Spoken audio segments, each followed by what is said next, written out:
Hello, everybody, and welcome to the newest indoor adventure in Monster Noire, City of Mist, Part 3. Today is July 29th, 2021, and you are loved. That is a very important thing that we like to remind each and every single one of our viewers and listeners at the beginning of each and every single one of these games. If this is your first time joining us, you can go to youtube.com/indooradventures to check up on all of the VODs of each of the games that we have played up until this point, including full playthroughs of Curse of Strahd, Ghost of Saltmarsh, Waterdeep, Dragon Heist, Tyrant Security, Tomb of Annihilation, Masks the Green Sun, and many, many more to come. You can also find us anywhere audio casts are made available for free, and speaking of things that are being made available for free, you can go to patreon.com/indooradventures to check up on our after show called Nights in the Courtyard, where we answer questions not only from each other, but also from the community. So if you have any questions that you would like to ask myself or any of these other fine folk, feel free to join us at that Patreon, and we will do our best to respond to those questions in kind. Also, the easiest way to ask those questions, the Twitch chat to the side if you're watching this live, or you can join us on our Discord. The link can be found also in the Twitch chat to the side or in the description of this video or audio cast down below. But let's say you already support us on YouTube. You already support us on Twitch and Patreon and all of those other places, and you're trying to think to yourself, where can I go to help support this fantastic show even more? Guess what, buddy? I got your back. Quite literally, in fact, because if you go to indooradventure.redbubble.com, we got t-shirts, we got posters, we got mugs, we got shower curtains, pillows, crop tops, stickers. Did I say mugs already? We got mugs. We got so many mugs. And we also have face masks with the symbol of Tiamat upon them. That's right. We have Tia masks, as we like to call them, that are done by our very own Cyberwolf 1201, where all of the proceeds of those masks end up going to help support Doctors Without Borders. And JD also reminds us, hey, we got scarves as well. So if you want a scarf of some pretty cool merch, we got you covered on that end as well. So if you would like to help support a good cause or possibly help support the show, you can again go to indooradventure.redbubble.com. That is indooradventure, no S at the end, .redbubble.com. But that is it for my opening spiel. So, hey, Satan, who you playing today? Hi everyone, my name is Satan, and I go by she/they pronouns, and tonight I'll be playing the ever-beloved Lilith, vampire queen / mobster, and she uses she/her pronouns. All right, and Wings, who you playing? Hey everybody, I'm Wings. I use she/her pronouns. I'm going to be playing as Dot Flannery. She is Anne, a werewolf. She also uses she/her pronouns. Hi, I'm Jim. I'll be playing Beltane Hawthorne. He goes by he, him. He is a Fey mobster, and I go by she, her. And I am the Indoor Adventurer, and tonight I shall be playing as Ezekiel Sullivan, the Lone Star Gunman. We both use he, him. And Greybeard of Greybeard's Tavern, and tonight I will be your MC for the festivities. Or, you know, I'll be the rest of the universe, one or the other. Last time on Monster Noire, we ended with our two younger members being detectives, lying to people and saying they're U.S. Marshals and all, to talk to some people who were, you know, dead the day before. Oh, wait, it's Monster Noire. They were still dead, but now they're zombies. And so, as we left last time, we pulled away from our two adventurers and saw that many of the people here in Rovecloft, the quiet port town, are zombies. A mystery, as it were. Also, we had a reunion of sorts between a lost in time Beltane and Lilith, and it was a cool reunion, to say the least. I guess with that, let's jump right back in. So as we come into, we fade into that scene where it pulls out, and there weren't this many zombies in town before. Zeke, or Ezekiel, sorry. And Dot, what do you do? Well, I'm new in town for the most part, so like, Dot, have you been here before? Like, you're from this general area? It's a good question. Am I from around this area? That's what I've been kind of trying to figure out. You went? Did you? You Do you used live to here not. or do you work here? Yeah, you used to not live here, but do you live here, or were you bringing the part Oh, here from well, where you know- you were? You said you moved here.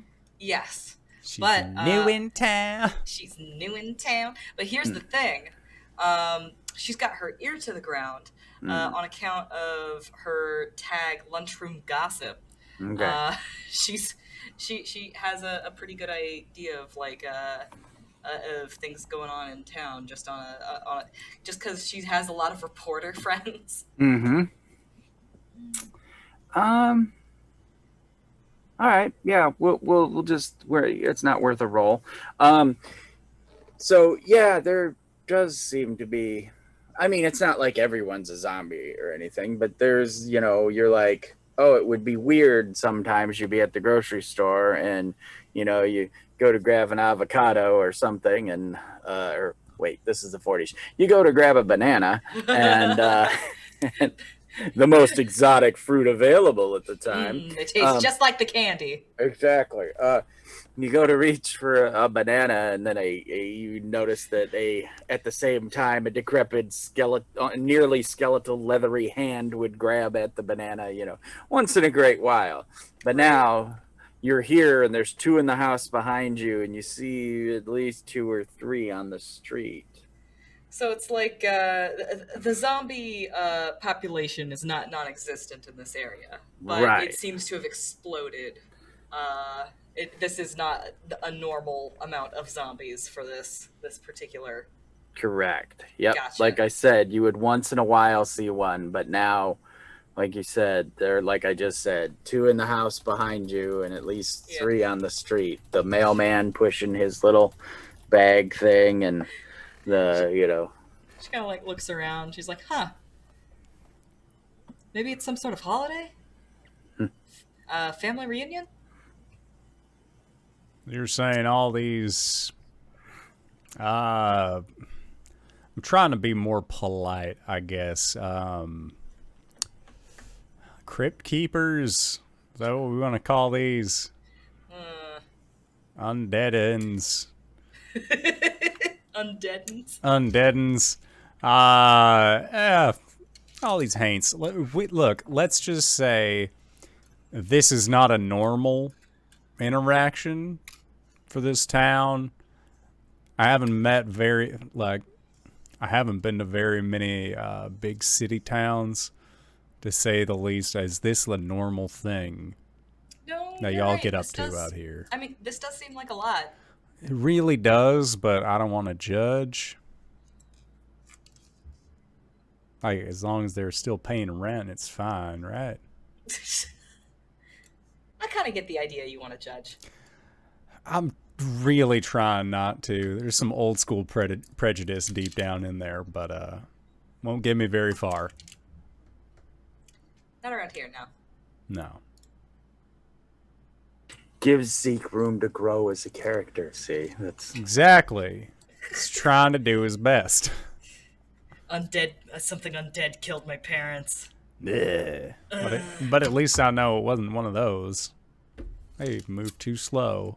Yeah, that's where you should probably start. You know, like saying one of those as though they're not people. Like that's I was more meaning like a branching term of undead. Like one of the... Look, it's besides the point. They aren't like closing in on us slowly as we're talking, are they? no, not at all. Look, the Oh, fact of the God. matter is, we still got some canvassing to do. I say we get on that. All right. Let's get to the bottom of this. Yep. Just keep asking around. Okay. All right. We see you guys come to that decision as you're walking down the sidewalk, and you like open the picket fence of John and Janet's house, and you let the gate swing closed, and we see you guys turn and walk. Meanwhile, back at the castle. I don't know. She's Oh, no. doing boss girl shit. I don't know. Beltane, what are you keeping yourself busy with? I think he's taken over a parlor and turned it into a tailor's kind of workshop. It has a picture of Lilith off to one side and has employed one of the goblins to help him. And he'll turn dramatically to the goblin, gesture to the picture, and say, "Look at her. Isn't she magnificent?" It's my boss, but yes. Does that mean yes? And he's kind of like, you can tell, like afraid because this is workplace harassment. yeah, and also there's this ancient fae in front of him, and he's like, I just don't know. Scoop him up and say, "To kill for her would be exquisite. To die for her would be the same." Set him down. "I have a dress to make." Goes over to the mannequin. He's just gone. I'd like to think that while he leaves, Lilith is walking outside and stops him. What is he doing? Making dresses, and looks back. Now, hold on, wait. So you've been gone for 20 years. Yeah. So the goblins It's wouldn't been a know while. about your previous relationship with. So yeah. No, but I feel like if she's integrated the last house into this one, then there would have been rumors of a Fey man that used to be there. And boss, I haven't been with you that long, but I think they love you. Great. Oh, should I not have said that? No, you're fine. Oh. Hector, go finish your duties. I'll deal with this. Thank you. Oh, okay. She's gonna. Sorry, my eye is watering, so I'm gonna be wiping it. Oh, I was gonna say, you I'm want crying. us to change scenes for a sec? Yeah, just for a second. All right. Okay. Zeek and Dot, you guys have your we get you guys like walking away from another doorway, and it's pretty much the same kind of thing you keep hearing. They were pronounced dead on the spot, but they were just knocked out. They resuscitated them back at the hospital. All right. What hospital? Isn't do all of you go to the same hospital as well? Is this like a general hospital in the town? Is this like a hospital next town over? Roughcliff General. It's the only hospital in town. All right, cool. Hey, Dot, I think we should check out the hospital. Because if there's a lot of people here who aren't looking too hot, look like they've possibly sought medical attention within the last, 6 months or so. Sounds like the only common factor. House of healing and all that. I think it's a house of something else. Well, look, now who's being judgmental?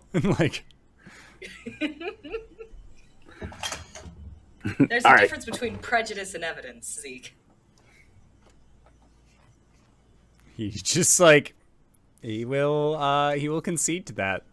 All right. He's not going to tell her she's wrong. We camera wipe as they, as we see the hospital in the distance. Back to the approach of Lilith. Before she goes there. She's gonna go to the phone because it's the 40s and they have phones now. And she's gonna ring up Biggie. Yeah, awesome. Real quick, Danae, will you put Dot down in your name first? And Shoot, sorry. No, it's just every time I look, I go to call you Danae. Yep, no worries. The stupid dyslexic brain. I do the same exact thing though, honestly. Okay, so yeah, you call Biggie. Okay, someone answers. Wow, we do. No, this is the 40s. So, the line picks up. Mr. Big's office. It's me. Put me through. Right away. And you hear the clicks, and the phone picks up. Yeah, hey, what's up? Biggie has my favorite werewolf. He almost said your name and then realized, he's on a phone. Goods. What's what do I owe this pleasure? Well, there's a few things that I require of you. All right.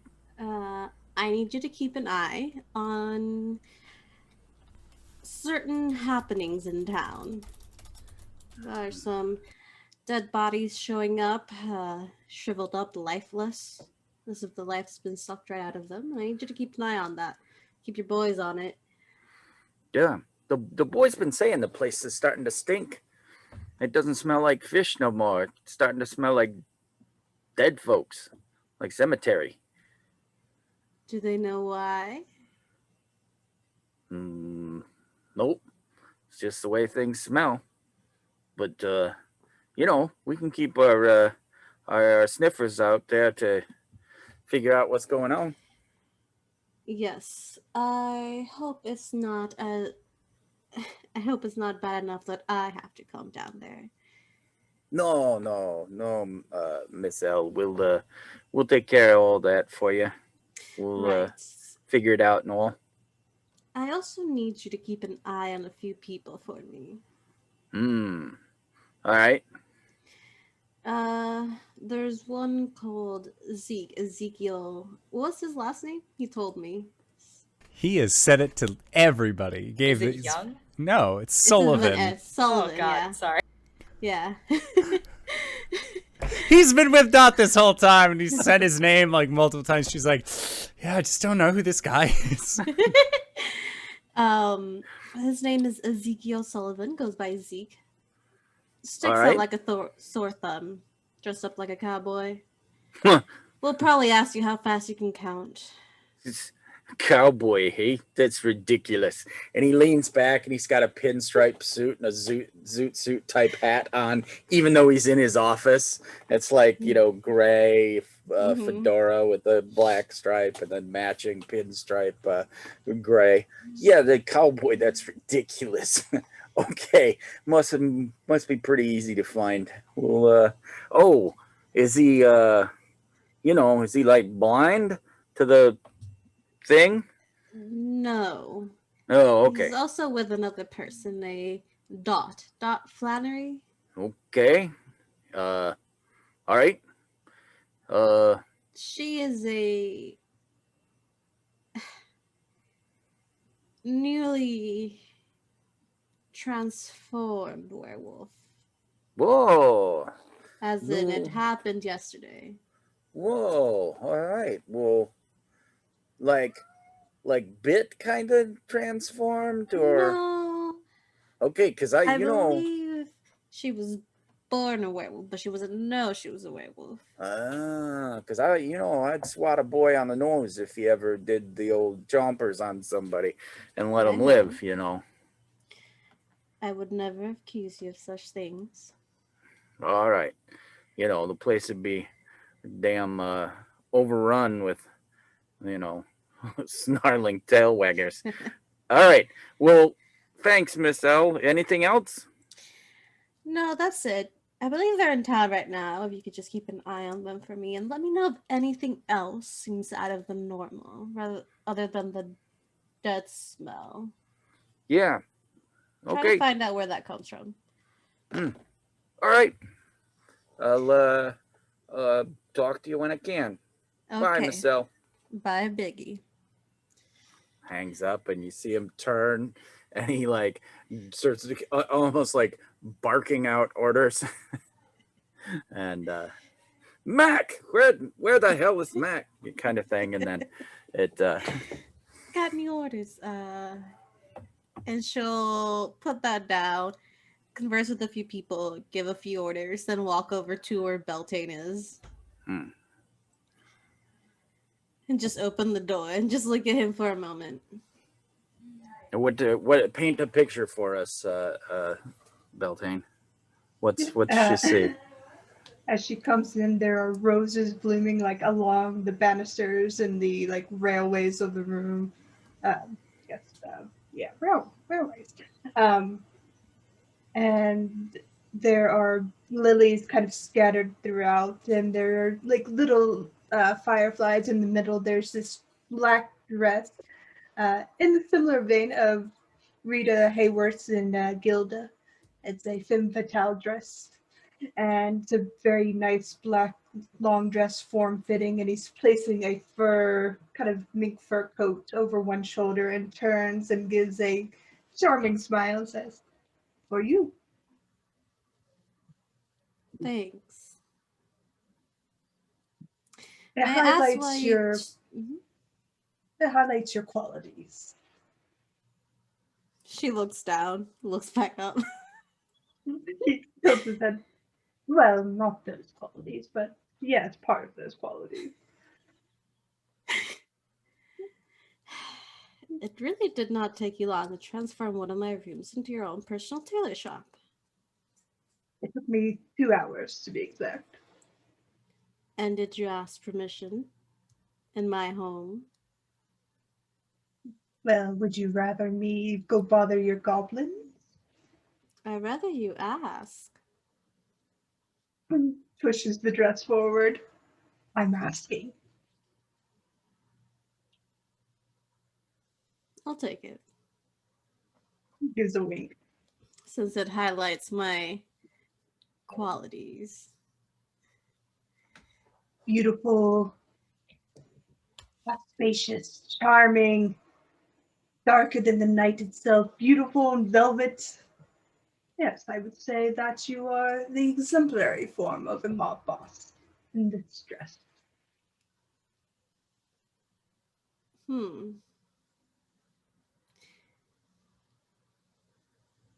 Right. You're quite different this time around. Interesting. From what I understand, the other me was a bit more melancholy. Nay. Nothing bad. But I will be going into town tonight. You'll be going with me. I will not leave you alone in my home. All right. I need to suss out this undead problem.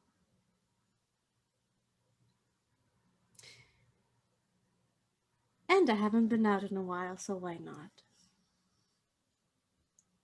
What a charming night to try the best in all the stops. It's not a date. That's not a date. Right. I'll round up the children. She just turns around and leaves.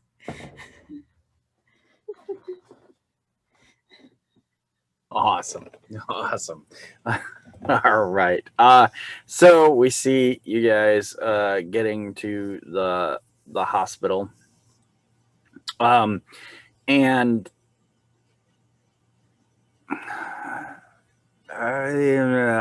Dot, give me an investigate roll. I mean, the roll plus power. You're investigating something, so add anything that seems viable. It's an 8 on the dice. I'll add my eye for details for a 9. All right. All right.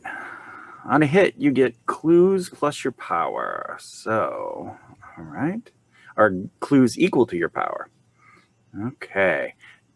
Spend your clues 1-to-1 to ask the MC question about the subject of your investigation, or ask another player a relevant question about their character. They must give you either a straight answer or a solid lead. Excellent. And also, you get to choose one. Would you like me to post the ones you can choose from? Yes. All right. Yes, please. What I will do too is I will post this for our lovely chat. Can I post things in chat? Paste. Yep. All right. Yeah, you should be able to post things in chat. There it is. Okay. Okay. So you have to choose one. Oh, interesting. Okay. So I can, my clues are either fuzzy and complete, or partially true and or partially false. Or whoever or whatever I am asking the question can ask me one question as well, and I must answer on the same terms. Well, first of all, I know what my question is. Okay. And it is, who or what is responsible for the sudden zombie outbreak? All right. Okay. And then what was your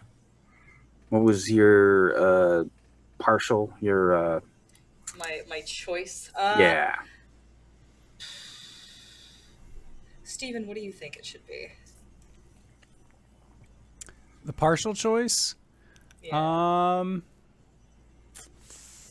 I would say part false, part true.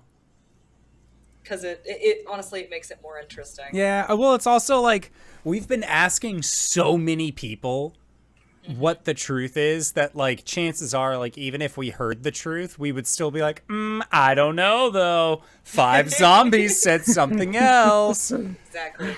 And we aren't necessarily interacting with a character that we like, that we know. Yeah, we don't have a report of like, these people. There's not necessarily a threat if they get a question from me as well. So yeah, let's go with the fuzzy, incomplete, or partially true.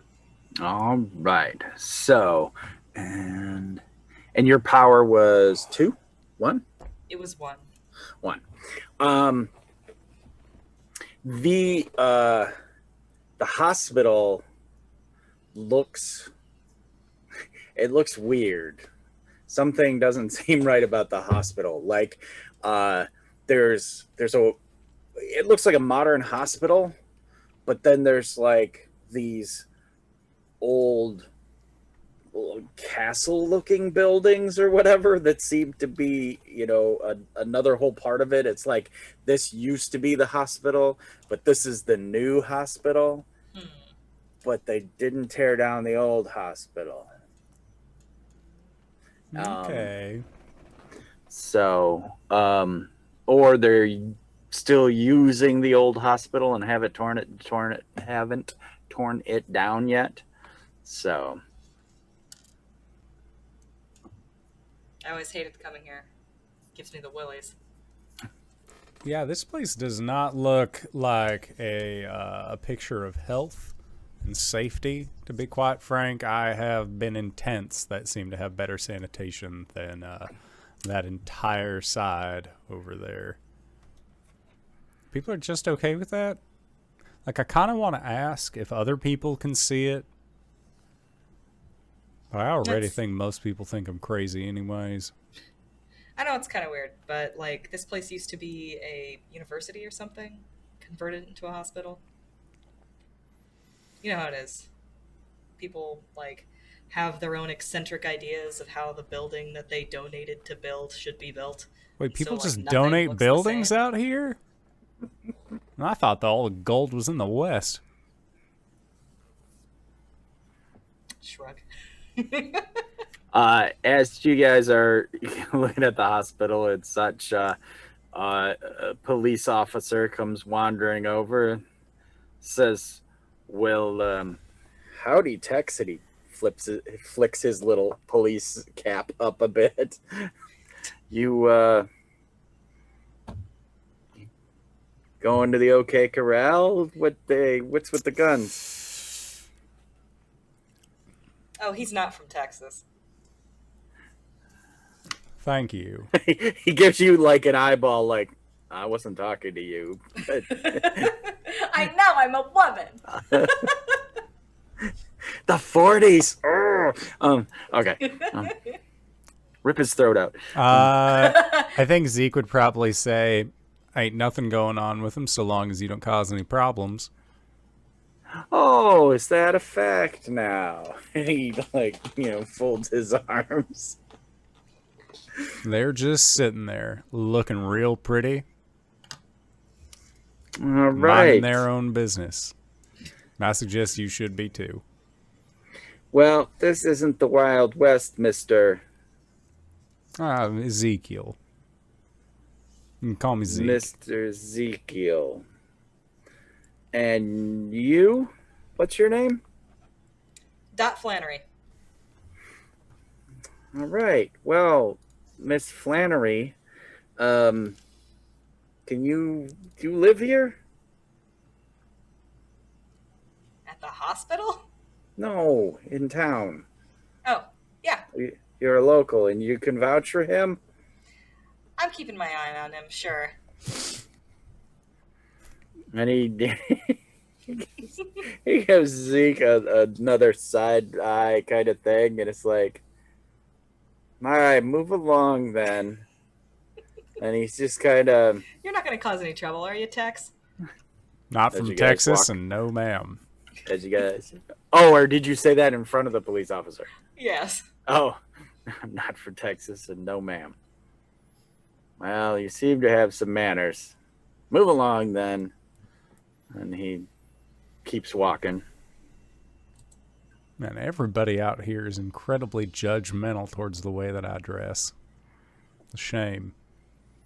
Well, maybe where you come from, it's normal to walk around brandishing a weapon, but around here, that means you're looking for trouble. I am brandishing. I got them safely tucked away up my sides. I got 2 safeties. They're right here. Next thing you're going to tell me is that I'm going to need like a concealed carry permit to bring these around town. Like that'll ever happen. I haven't been paying attention enough. I don't know what it was in the 40s. Well, and that's exactly it.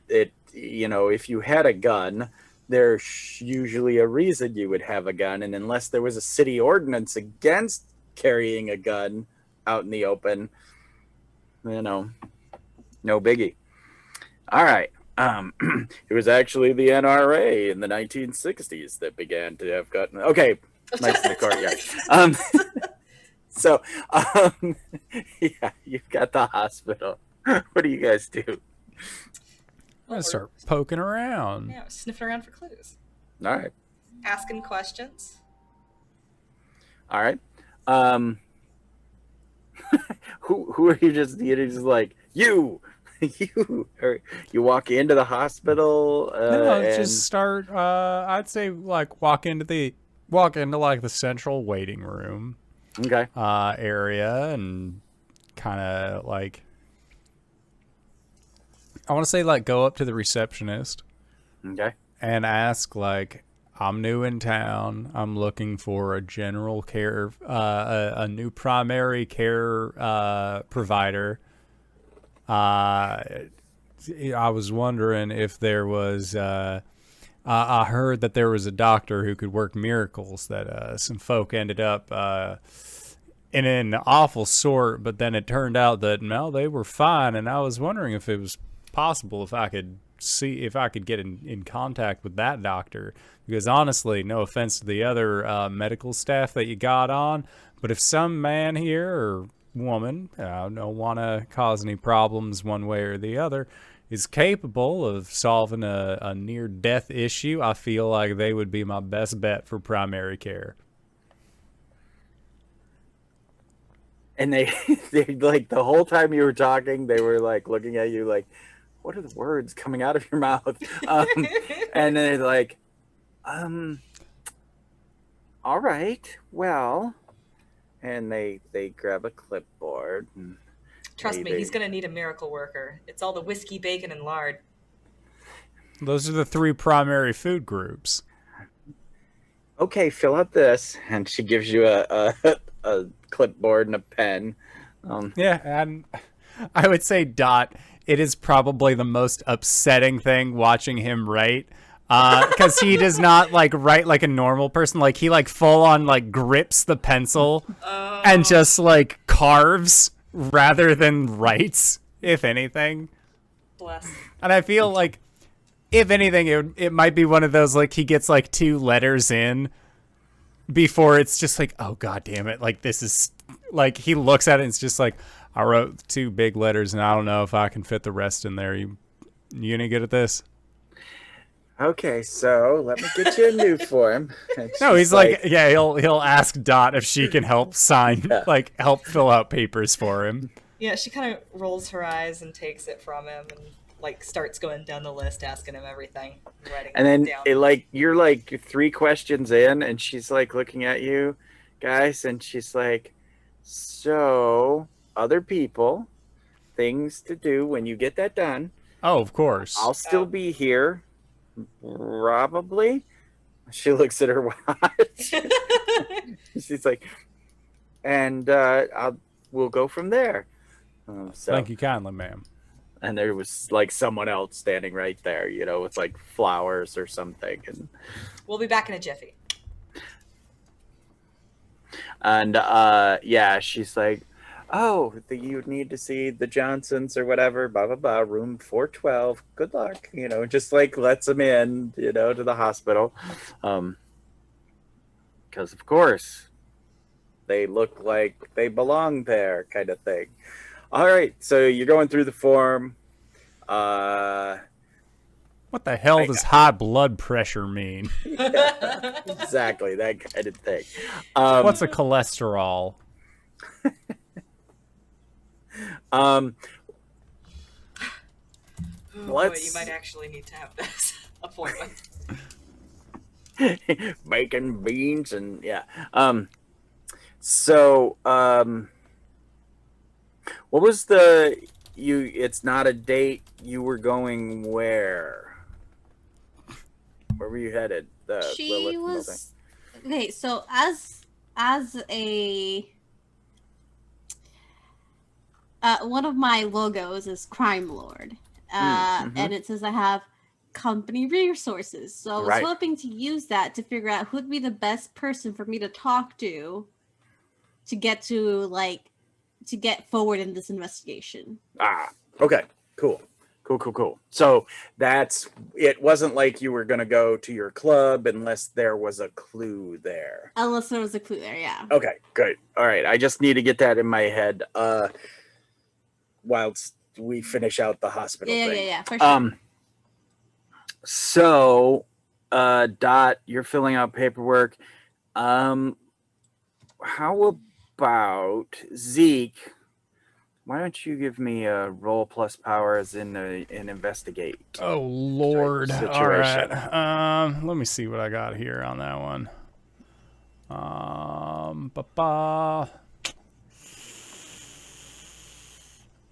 I got a bullshit detector, but I don't think that that's going to necessarily come in handy. Right, and you have a weakness. I do have a weakness, which is overlook details. All right, so you're at -1 so far. Alrighty, -1 it is. Yeah. Yee, and dare I say it, that is a 5, -1 for a 4.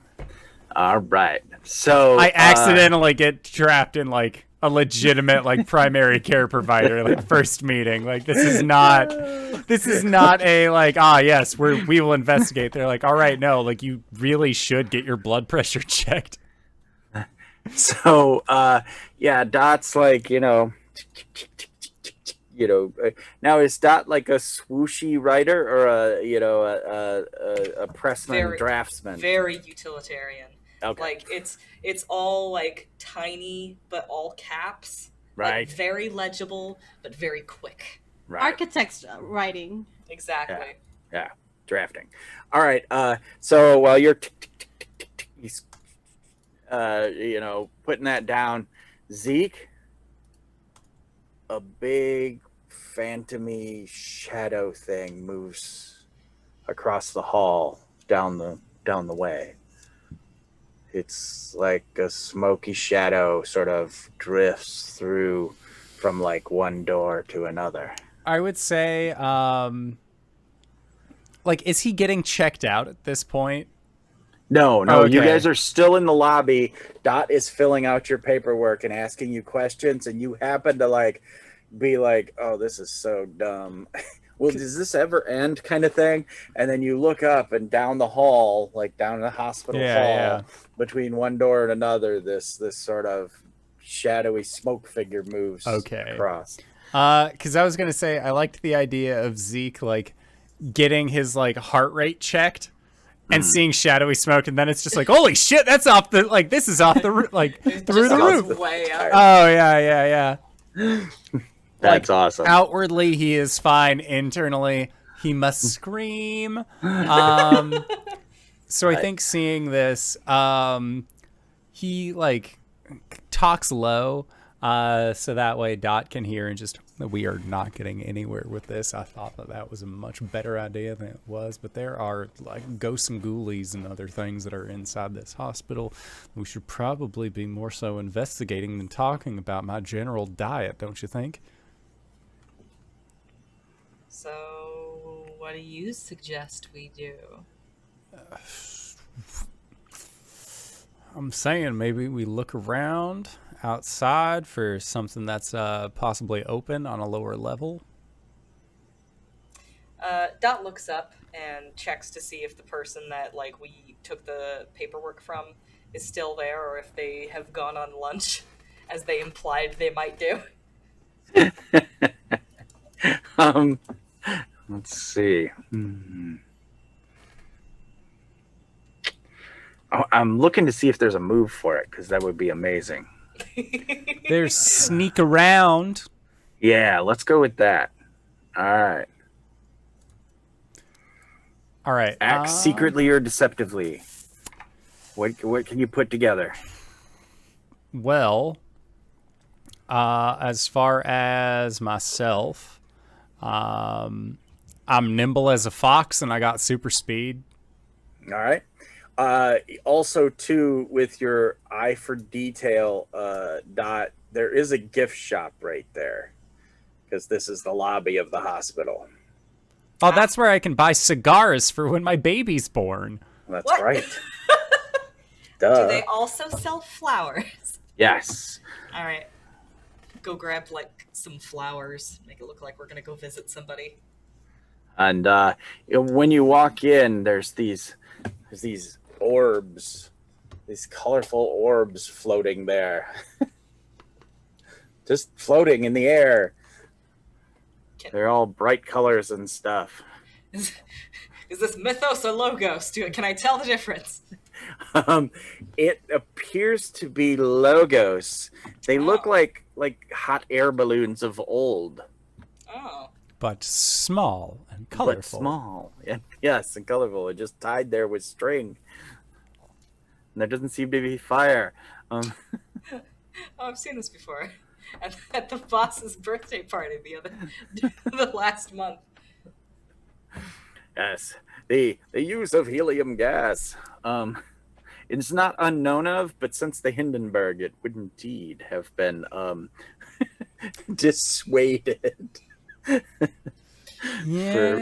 anything but this kind of general use. So yes, there are balloons and whatnot. So you buy some flowers? Yeah. All right. Zeke, did you buy cigars? Yeah, I'd buy cigars. All right. Do you get a couple? Do you get? I get the cigars to denote that it's a girl. All right. There's the two boxes, and you got the little ring on them that it's a girl. Oh, okay. We're at this hospital? Oh goodness. I completely forgot. That Your cousin Ruby was having her baby today, ain't that right? Oh my god, cousin Ruby? the poor counter. Basically, it's like a it's kind of like a soda fountain type place, a gift shop. You can get a thing, and they're the probably 15 or 16-year-old kids looking back and forth at you, and it's like, that'll be $1.10. And we are so lucky that we happened to show up today. I know. We heard it through the telegram that all of this was happening. Here's $2. Okay. You can keep the change. What? Yep. Oh, Buy yourself one of those baby cigars after your shift. Or during, I don't know. You can still... You're old enough to smoke. And we can all smoke indoors nowadays. Yes, we can. What a great time. They make the change, and they're like, that's almost as much as I make all day. And they put the money in there's a soda cup sitting there, and they put the change in it because it's the tip jar kind of thing. If anybody takes that from you, you tell me, and I will make sure you get that money back. Oh, fuck. Okay. Hi. So your cousin Ruby, Dot. What a beautiful girl. That baby is going. Thank you. Oh my god, I love to look at babies. So much. Wow, now, they do not feel weird and alien when I hold them in my hands. They're squishy red little faces. Oh, just the fragility of life, all in one bean. All right, I'm gonna give you guys a +2 for sneak around, but you really can't. If you're gonna stick together, you can't use your mobility and stuff. Yep, I will. Dot is much better at this than me. At what? At lying to people, I guess. It's your nothing. Cousin. I have nothing that gives me abilities to do that. All right, somebody roll at +2. All right,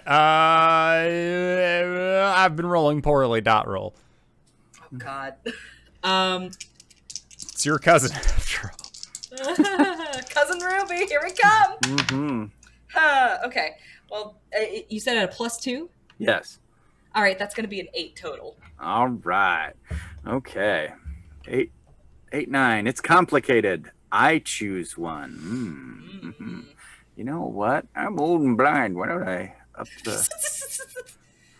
Share with us what the options are. Just so that we know what could have happened. All right, that sounds like a good plan. Whoosh. Okay. I will share them with you and with chat. Copy. Paste. Oops, I have to hit enter. And paste. And I will choose one of these. Someone unimportant noticed you, but that's just made them important, right? Or you are perceived only by a secondary sense. Someone picks up your scent while you're stalking them. You're seen whispering a message, but the message is not heard. Or you must leave something important behind or be discovered. Sorry. I huck the cigars in their face and run. I just thought of something really important that could be left behind. Knights in the Courtyard there. All right. Yeah, Knights in the Courtyard there. Okay. All right. Yeah, you guys walked through the lobby, Cousin Ruby, blah, blah, blah, being overly loud and very noticeable. And the woman who gave you the paperwork looks up and goes to say something, and then the phone rings, and she just picks up, hello, Radcliffe General Hospital, and you guys are in the hospital now.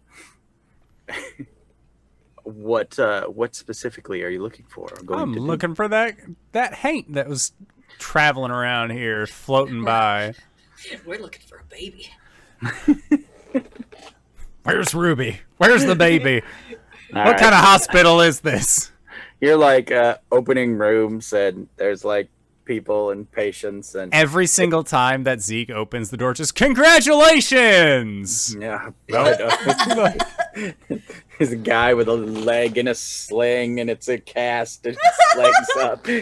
What? He said congratulations. And then Dot like pops in behind him and like pulls the door shut before she says so. My condolences. Bah! All right. The guy with the leg who's up, Zeke will just like, congratulate. Oh, I am so sorry. Here you go. It's a girl. And like, he just tosses a cigar towards him. To him. All right. Just bounces off his face. It's at the foot of the bed, so he can't like go and get it. Aw. The other Like his little foot toes just reaching. wiggle. Yep, the other foot reaching. All right. Got You it. open another door, and there's the second one. Congratulations, and that's the where you think it went to. It came from the leg guy, the broken leg guy, and you walk in this next room, and the guy is he's on a ventilator. Mhm. You know, Ooh. like an iron lung of the Yeah. day. And he's the only one in here. Is it like the full iron lung where it's just like his head sticking out of a large metal No. box? No, Okay. no, it's the pressure pump one next. Okay, gotcha. That goes with a little more rapid breathing than a normal person would have. Dot's going to sniff around. She's gonna try and sense it with her her superhuman abilities. Sweet, roll it up. Plus power. Okay. I'm going to tag Wolf's Instincts, Mhm.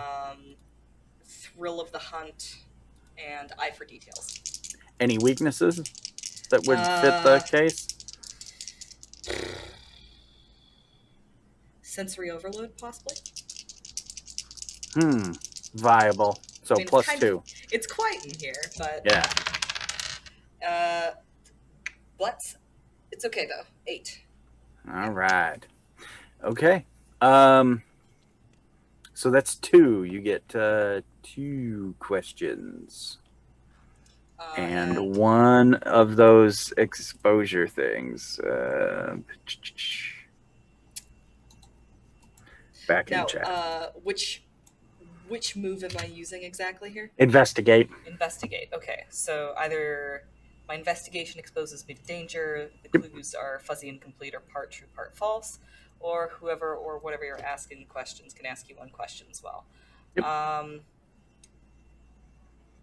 I pick one of those. Correct. Okay. Okay, I'm gonna pick.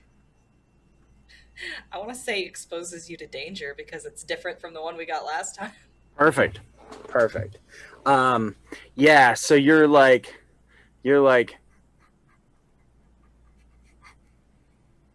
and that death smell is here. And you smell this guy who's, lying in a hospital bed and obviously needs to be like sponge bathed because they're seem to be in some kind of coma or something.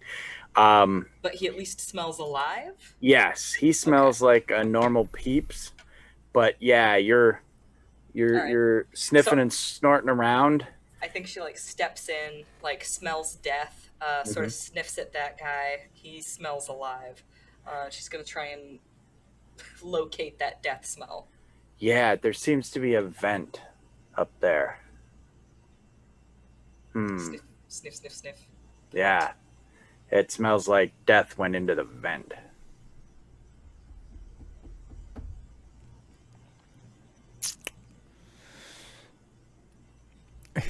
As you're sniffing around and you're like, death went into the vent, Zeke's like, the most beautiful baby you've ever seen. I guarantee. Like, he's like talking to the comatose guy, just in case anybody from outside goes to check in. Okay. All right. Yeah, so at that, suddenly person shows up behind you, and they appear through the veil to be a human. They have a stethoscope and a lab coat, and they're like, "Excuse me, you can't be in here." Oh, I apologize. We were looking for the maternity ward. Got lost, and I thought that the old boy here might have a good sense of directions. And he closes the door, and he's like, "Let me, orderly." And the person coming by is like, you can just tell, haggard. And they're like, "Take these people to the maternity ward, please." Oh, thank you. That's very kind. He's awful quiet in there. Yes, you might open up though if you talk to him enough. Okay, well, yes, take them to the thing, please, now. And the orderly is like, "Follow me, folks. I'll get you up there. We gotta go to the second floor. We'll take the elevators at the end of the hall." And they trundle the cart away. Dot, this guy smells of death, but it's not. It's like, it's more like they walked through death, or they've been exposed to death. Not that they are death. Right, gotcha. I think that she's like, she doesn't necessarily snap out of find it mode right away.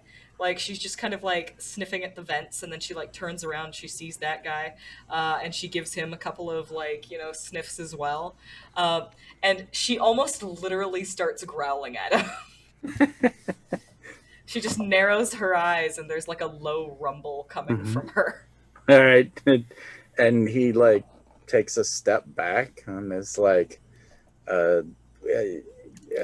"Follow them," and points to the orderly. Now, was it the orderly or the guy that the smell was coming from? The doctor. The doctor. Okay. She snaps out of it, and sort of grabs at Zeke, and the two of them start to head out the room. She leans in close to him and says, "There's something isn't right about that doctor." Something isn't right about this whole goddamn place. With her eye for details, could she have picked up the guy's name? Oh yeah. It's hand embroidered, on his coat.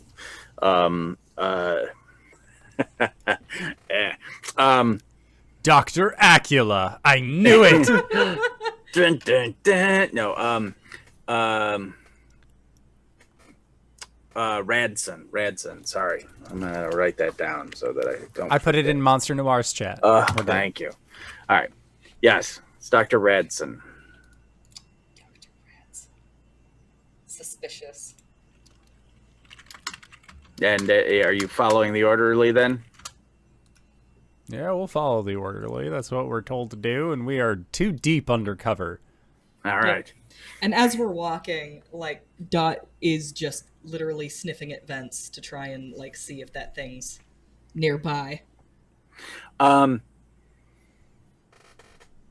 gonna say probably on this level, it's probably 2 or 3 of the rooms you get the whiff as you're going all the way down to the elevators.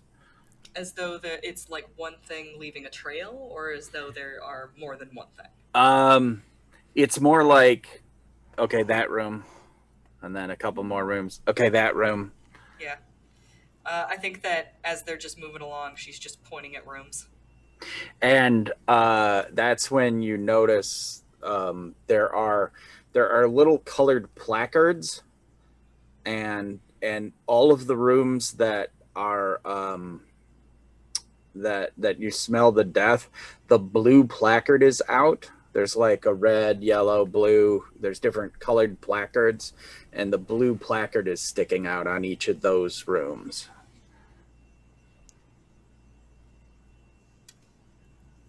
It's not the blue one, Zeke. And the orderly, he opens the elevator. It's like, "Maternity is up on 2. I'll take you there. It's great. I mean, I'm so, are you And it gets awkward all of a sudden for them, and they're like, relatives. oh, okay. Traveled a long way? Oh, yes. Me and the wife here needed to, it's really important to be there on that first day. That's when they imprint and they remember you at that point. I'm not married. I don't know that much about babies. So, to be honest, I don't either. Oh. Can't really stand them myself, but, it's important to be there for family. All right. Well, okay. Bing. They push. He's delivered a few horses in his day, though. Oh, yeah. Horses, cows, dogs, and doors closed, and when it opens up again on the second floor, a couple cats. There's this one time a mouse. Well, that gave birth underneath a lot of the wood that I had stacked up in the old shack, and that was just a time they got into everywhere. They actually don't have control of their bladder. It just goes everywhere wherever they go. There was that one time when you just incubated an entire nest of duck eggs. I was a little drunk and kind of sleepy, and I thought it would make a mighty fine pillow, but... Okay, I gotta get this urine, and you notice then that it's like a cart of urine, urine samples. I gotta get this down to the labs. So you just go in there and follow to the desk, and... Well, thank you. You guys step out, and the doors are closing, and the person's shaking their head. And as the doors close, we jump over. Lilith, you had needed to find someone. Let's revisit your club. Hey. What was the name of your club? It was Diabolique. The what? Diabolique. Diabolique. It just means devilish. Now, because it's 20 years later, what's different or changed about the club? Let me Google 1940 clubs real quick. All right. Beltane, how are you dressed while she's doing that? He's dressed in a fine vest, probably silk of some sort, a nice white shirt with a high collar that's pinned up, slacks, those really nice 1940s slacks, polished shoes, flicked hair, and he comes in fixing the cuffs on his sleeve and looks around and pauses as he wanders over to the piano and sits down. Just walks right into the piano. Okay, so obviously there's a piano. There's a piano. Do you have a description? Sure. Right. It technically really the layout itself hasn't changed. It has been updated with each era, but it's still very it's small. It's not a big club, and it's meant for more intimate gatherings. It's very much still keeps that speakeasy type of feel. And there is a stage for a band, and there's a dancing floor, and there's tables, and then there's the bar. But it's very much everything has kind of these red tones to it to go with the name, red velvet, and it's like a low light type of club. Okay. Bunch of smoke in there because people smoke inside. Newfangled. I think they're called Thompson lamps, like the shell lamps that come out of the walls and the lights inside them, and they're part of the wall instead of hanging lamps or jutting out. Okay, all right, cool. And red and black, no chrome in here, right?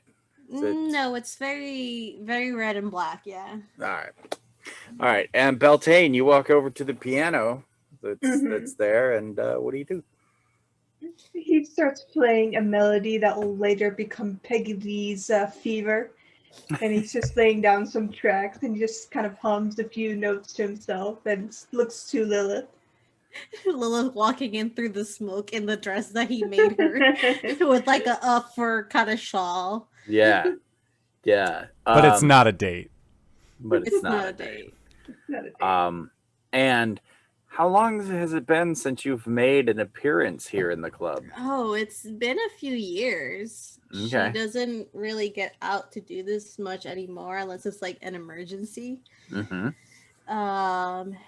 So I think in the last 20 years they've only ever seen her like a handful of times, to be honest. Okay. So as Beltane, as you sit down at the piano and you start plinking away, a troll comes over and puts a big meaty hand on your shoulder, and it's like, "Hey, bub." Look up at him as I finish the note and say, "That was your first mistake." As I just kind of vanish from his grip and stand behind him. Okay. I'm gonna All get a right. whiskey. Do you want one? You're saying to Lilith or to the troll? To the troll. Oh, well, and he turns around. All right. Well, yeah, and he's just befuddled, and he looks over at to the bar, and there's a younger vampire running the club for you. Yeah, I would say so. Okay, and the vampire is like, giving him the no, because I don't know, Beltane. You're too. Have you been here? No, this is the first time he's ever Okay. been here. All right, but this vampire knows Lilith and is like, yeah, mm-mm. he would have seen them coming in together. Yeah, and so the troll then like side eyes you, Lilith.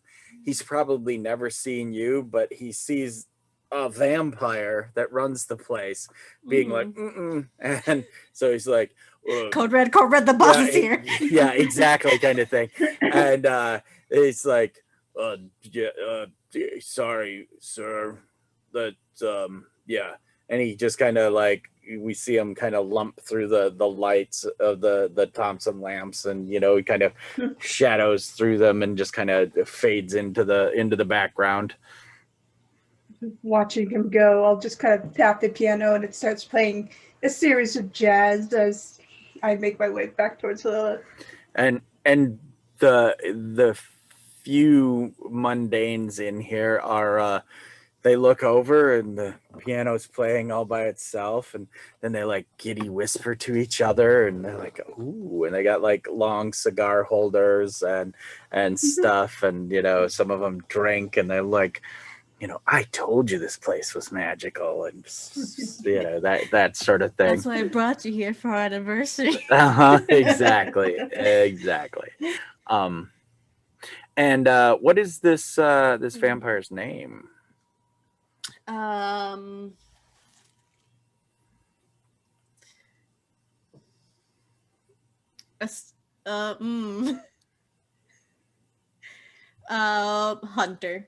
Hunter. All right. I don't know. I'm panicked. Nope. That's perfect. That's perfect. I always find it funny when vampires and other prey creatures, or not prey, predator creatures are called like things like hunter. Yeah. Yes, I would like to introduce you to Jaeger. Yeah. All right. I was just thinking Jaeger. If it was like a German vampire who's there. Exactly. But this is a younger vampire, newish to your court, and they're Miss Lilith. Long time no see. I mean, what can we get you? You want a private area room, cord something off for you? Yes. Excellent. I expected that to already be done. Did you call ahead? Okay. All right. Okay. And she's like, or they're like, of course. And they like, start snapping and, clapping and, shouting orders. And She's doing like a employee review. Yeah, exactly. She wants to know how he acts under pressure. And so basically there's probably a half dozen of these like cubby holes, like these like red velvet curtains with black tassel fringe, and one of them is pulled open, the curtains are pulled open, and there's two people standing there, with the curtain open, and you guys are, not ushered but led towards. So I wanted to roll because I have, if I knew anybody that might be here, do this because I do have, like I said, company resources, but I also have the power tag outsmarting the competition. So Okay. I figured like maybe to get one step ahead. Right. So I don't know if I could roll for that. Let me Sure. Player moves. Yeah. Let's Investigate. See. Yeah, it's most likely an investigate. Let's jump down to the other. Here becomes resolved. Choice. Find some answers. No, that's not it. Okay. Yeah, investigate. Okay. It's the investigation game. 3 plus 2 is 5. Plus 2 is 7. Awesome. All right. Same choices. Okay. But what was your plus on that? What power? 2, because I was using shit. What was I using? Company resources and outsmarting the competition. All right. Okay. Yeah, you so 7, you have to pick one of those. Your investigation exposes you to danger. The clues are fuzzy, incomplete, or part true, part false. Or whoever you're asking the questions can ask you a question as well. I would say they can ask me a question. Do I pick or do you pick? I think you pick on this one. Okay. Then yes. Whoever or whatever are asking the questions can ask me a question as well. All right. So there's an individual who is basically not a pixie, not a sprite, kind of like an elf. They're sort of, they're a fae, but they're more of like an Asian fae. Can't think of the dang name. Anyway, they're there, and they sometimes have their finger on the pulse of what's going on in town as far as beyond the veil. They're obviously some kind of seer. They definitely see beyond the veil and have some powers. If they are there, she'll kind of play up the game, like send them a drink over, and let the waitress know that she's the one that sent it over, and kind of give a smile and a wave from her booth, and then wait for them to come to her. Okay, all right. They raise the martini with like it's like onion, olive, onion, and on the other one it's olive, onion, olive, so it's like way too much vegetable in a martini. And they swirl it, and then they rise and they come forward, and they seem for us who can see beyond the veil, they seem to like glide across the floor without actually taking a step. They just kind of float. To everyone else, they look like a very sleek, finely dressed individual, with like high cheekbones and a little moppish curl, very tight curled hair. And they come over and, Miss Lilith, may I? Of course. And they sit, and the two individuals waiting on you, they're like, would you like the curtains closed, ma'am? Yes. And the heavy velvet curtains come down, and you know that they have a ward on them, so now you're in a cone of silence kind of thing. What's this person's name? Anyone got a Fey name? Not necessarily Faye, but Everett was fairly popular in the 40s. Sounds great. That is their current nom de plume, Everett. All right. Indoor, if you would be so kind as to put those names in. Yep. And there was Everett and there was Hunter, right? Yes. All right.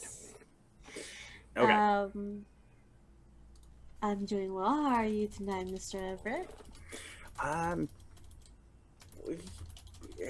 fine. And the body language goes, like across, like, this, and they take a languid drink, and they are. What brings you downtown? I mean, I know your club and all, but you're not very out and about usually. You usually have people come to you. more than across the room, of course. Yes, that's very true. Well, before I say anything, how could I be so rude? This is my associate, Beltane. Beltane, this is Mr. Everett. And they look at you, Beltane. Spider-Man meme. What? Spider-Man meme. Yeah. No. So Beltane, like I said, you can tell they're some kind of you can feel the magic around them, and their mysticism is different, not quite as old as your Fey existence. This is obviously their mysticism, their magic comes from some kind of bizarre hierarchy. Like you can feel the levels of their aura. It's very stacked and very orderly. Basically, instead of like conflicting elements, which is like more like your magic, theirs are more like chakras. They're like stacked, and some are more powerful than others. Just give a pleasant smile and say, "Welcome to the world," especially this one. They kind of tip their glass almost like a cheers to that, and then they take the two little toothpicks, and they take an olive and an onion, and they're kind of chewing them and enjoying the flavor. And well, something's very wrong in town. I've heard, which is what has me down here. It feels like winter's coming way too early. Why is that? Don't know. Can feel it. I mean, and they point towards you, Beltane. Beltane, why don't you give me a...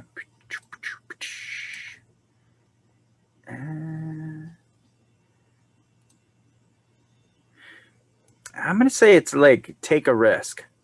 So basically you're going to kind of reach out with your power to kind of feel what they're talking about. Okay. So anything in the realm of magic or elfy druidness. Tap into the source, penetrates magical ward. Both very applicable. Okay. So 9. All right. If we wanted to 10, could we apply ancient history? It's more of a roll to give me where you want to tell me how much you get. And yes, Okay. if you would like to add that, we'll say that's fine. Do you have any weaknesses attached to these magics? Yes, after he does this, he's kind of easy to detect as a fae, like the ward or veil around him becomes a bit more thinner, his more wild side becomes more apparent. He's less human looking, more elemental looking, more of like that of the wild worlds or the ancient world, something out of there. Something you don't want to meet in the dark sort of thing. Okay. Yeah, and as your senses expand to feel the world, basically, you connect with the world tree or the essence or whatever. Yeah. There is a lot of cold, a lot of winter feel. You hadn't noticed it before. And it's strange that winter is here, but it's wrong. It's like months off. You kind of sit back and then kind of look towards Lilith. I don't think this is the work of my sister. And just for good effect, we'll say, like the curtain parts and the person, one of the attendants waiting on you is like, they basically bringing something that the manager said to bring, like a round of drinks or whatever. What does this person, what do they see because you're breaking the veil? As he kind of glances as the curtain pulls back and light kind of splashes on him, they see kind of this deep oak skin, bark kind of blooming across the cheeks, eyes that go from yellow to a deep, almost smoldering ember color, and the hair goes from red fading down to a white, and flowers and berries just appear. And there's something terribly, dangerously wild, like, Appalachia kind of woods. You're in danger and you need to leave, sort of thing. And this individual, we see this like kind of like a bit of a shock on their face, and then they of course continue to set the drinks down because there's no way the manager would let them serve you if they weren't good and if they weren't aware of what was going on. And they do get that bit of shock. They set the thing down, they close it, and then they turn to the other attendant and they're like, oh my goodness, he's so hot. And they they fan themselves a little bit. Before they leave, Lilith's gonna look to them and say, "No unnecessary interruptions. We didn't order this. Tell the manager to not send anything else over." Yes, ma'am. And he goes to, oh, you said not anything else. Okay. Yeah. Yep. And so, yes, ma'am. And then, like I said, they close and they're like, oh, he's so hot. Kind of thing. And so then I think at that point, yeah, let's go time-wise. Let's just go ahead and jump to break right there. Excellent. So we are going to try and be back in 5 to 10 minutes, so don't go no place unless it's to grab a food, grab a drink, grab a friend, or possibly go to indooradventure.redbubble.com, pick yourself up something nice, and we'll see you guys shortly. All right, everybody. See you soon. And we're back. Hello, everybody. We got two of us that are at a hospital, totally going to their cousin Ruby's baby thing. And then we got two people having fun at a club. GB, take us away. All right. When we come back from said commercial break in darkness, uh, we've come through. We see basically a very small twinkle of light, and as we come into the light, as we get closer to it, it starts to take shape, and it becomes a very small rectangle, and then it becomes bigger and bigger and bigger, and as we come towards it, we start to see lines, like very specifically shaped lines, and then we start to get enough light to where we're like, oh, we're in the vent. And as we shoot out of the vent, as we come out of the vent, we as the audience see the image comes over, and above the person who was in the coma, and the camera moves down towards the person who's in the coma, and they're just laying there, and then all of a sudden and they've got the tubes coming out of them, but their eyes are open and big, and just terror, absolute terror. But they've got the intubator down in their throat and everything, so they cannot scream. And then we fade out of that scene. Meanwhile, at the club, Beltane, you're meanwhile, you had your little like metamorphosis situation, and you kind of pull it back together. And what do you say or whatever? Because obviously the mystic is, down to the dregs of their martini, and kind of side eyes you like, oh, well, that's amazing kind of deal.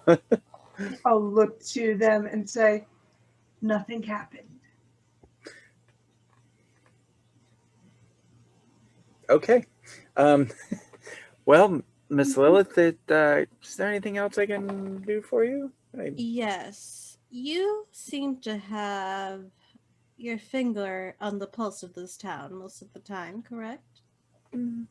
If it's, concerning and any points, magic, generally I do.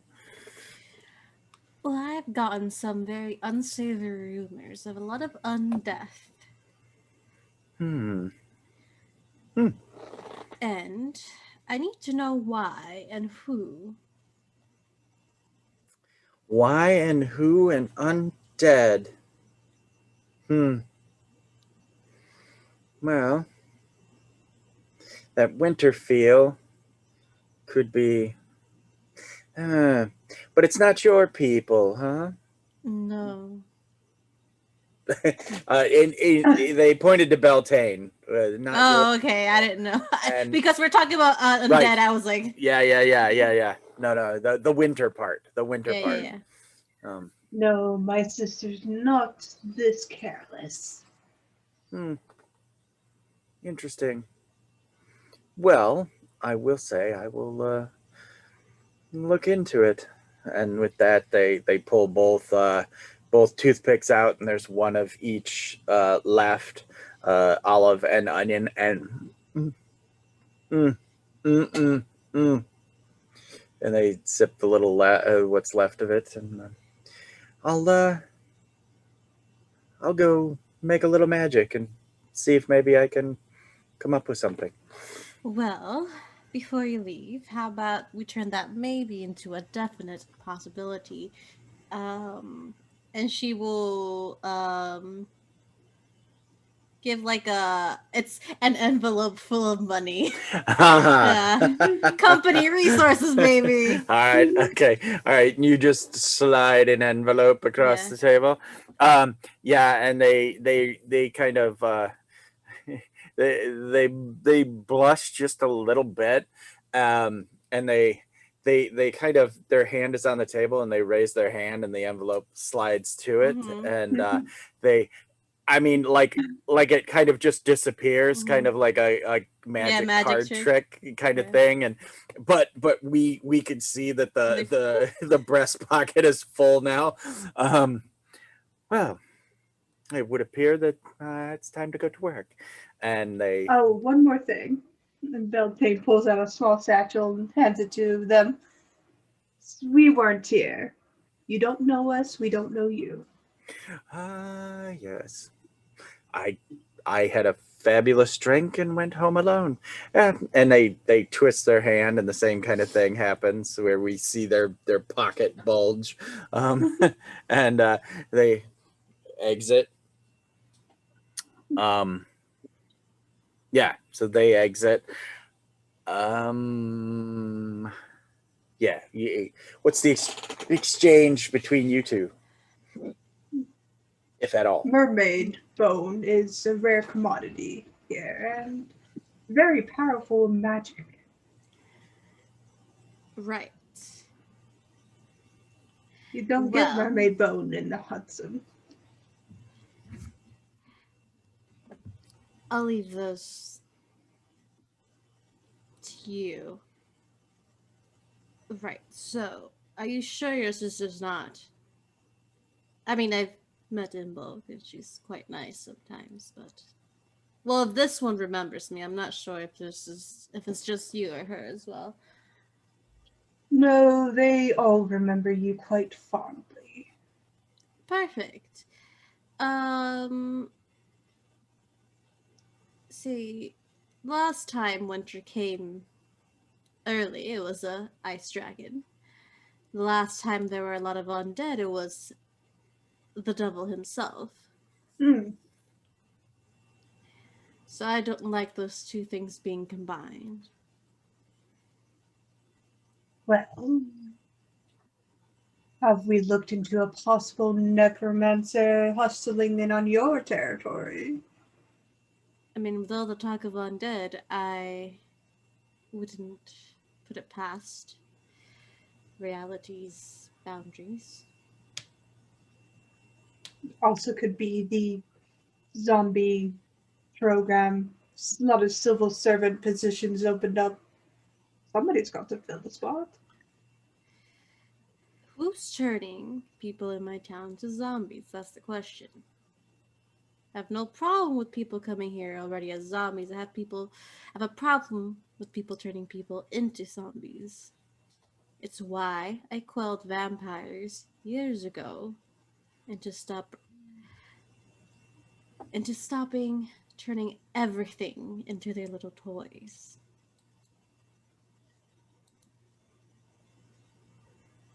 If there is a source of magic doing that, there has to be a focus. It doesn't occur in many places, and to push out undead to such a degree, it has to be a stationary spot, to my guessing. Then we'll have to figure out where that spot is. I don't like this. You weren't there, but I still went through those situations with the ice dragon and the devil himself. And I'd rather not have to go through that again. I remember them. In a way.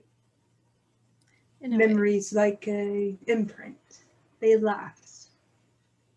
Stories are still being told, therefore the memory still exists. So I remember. In a way. In a way.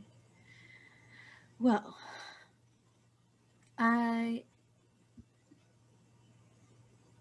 see if you can send maybe some pixies to go find our new friends, would you? Isabel, of course. You look, as he waves a hand and hands you a lunar moth hairpin. Beautiful tonight. Thank you. Winks and heads out and whistles as 4 pixies just appear on his shoulder. What's up, boss? Need you to go run some errands, find some information. Hotspots, magical. Any specific kind? Dark necromantic, something of turning zombies. Ew. But, okay. And they Then sugar cubes to whoever who finds it first. And they had kind of exploded off your shoulder and were like swirling. And then when you said sugar cubes to whoever first, and they just went like you know, in 4 separate directions, like zip, away. And with the zip of them, we're back in the hospital. Dot and Zeke, you're on the 2nd floor on the maternity ward, or at least that's where you find yourselves. What do you do? Zeke is going to pull out one of the cigars and just lights it up, starts smoking it, asks Dot if she wants any. Like if she wants one. She kind of like wrinkles her nose a little bit. Like she was like still like sniffing the air, and then like she smells the cigar. And it's not that she dislikes cigars, it's just that it's distracting.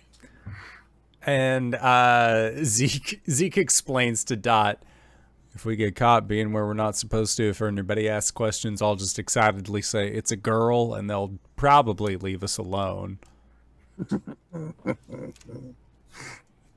Congratulations. Thanks, it's a girl. See how easy that is?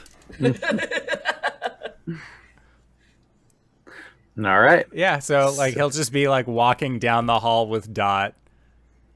All right. Just kind of like poking in, like if there are any like windows, or if he notices anything odd about the color palettes of like the swatch things. Because like Dot said that the death spirit whatever was only going after the blue rooms, so I think Zeke is gonna be on the lookout for the blue rooms, but also like mostly letting Dot do her thing, and if anybody asks, he'll be like, "It's a girl," and like he'll just keep saying that. All right. It's to a room. On this floor, all the white placards are out. Every room that's occupied, the white placard is stuck out. No blue ones though? Not a single good. blue. That's very good. On the whole ward, as it were. Though you do, we get this. I'm gonna say. Yeah, you realize that there's all these white placards, and then as you mention it, you and Zeke are looking around, and then we get this image of where you turn and you're looking down this hallway, the long hospital hallway, and then near the very end of the hallway, the light is like, and it like goes out, like there's a bulb missing, and so it's extra dark around this doorway, and then the bulb that's there is like flickering, and there's an exit sign there. There's a steady approach by your local cowboy going in that direction. Sorry, just like it'd be so dumb. Just like walk up, like pull a light bulb out of my toolbox, change the light bulb, move on. I like it. And Dot, there's, baby, oof, diaper needs changing, baby, you're not smelling anything here. Yeah, she'll say as much. She's like, I'm not getting anything on this level, Zeke. Well, I personally would rather not take the elevator again. Let's say you and I find some stairs. less likely to come across anybody there who's gonna question why we're here. Oh, if they question why we're here, I already have an excuse. And he's just like holding up his cigar that has the pink band on it. And a guy comes like rushing out of the room and is like, "Hey, it's a boy!" and goes to hand you a cigar and sees you already got a cigar. It's a girl, and I'll trade him one. Right? He just trades cigars, and they congratulate a bunch of handshaking. Oh yeah, and you know. But Zeke is just like, yeah, woo, so happy to have kids. It's not mine, it's my cousin's, but congrats. The miracle of life. Well, you don't have to change the diapers then, am I right? Oh, yeah, you know, buddy, what this is about, yeah. Okay, I hate the 40s. All right. So dark hallway, dark end of hallway, exit door. Yep.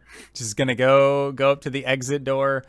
Were all doors like this wired for the fire department yet, or is that kind of just like, hey, don't go through there, and then they wag their finger? Yeah, it's more like that. What you do notice is that these doors appear to be new, but they have the glass has wire in it, Bolt glass, and the frames around them seem to be like a heavier duty, and then bolted in, riveted in, closed, and okay.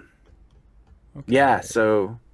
Yeah, when you press on the bar, basically it appears to be like locked. All right. Does it look like any hospital door you've ever seen?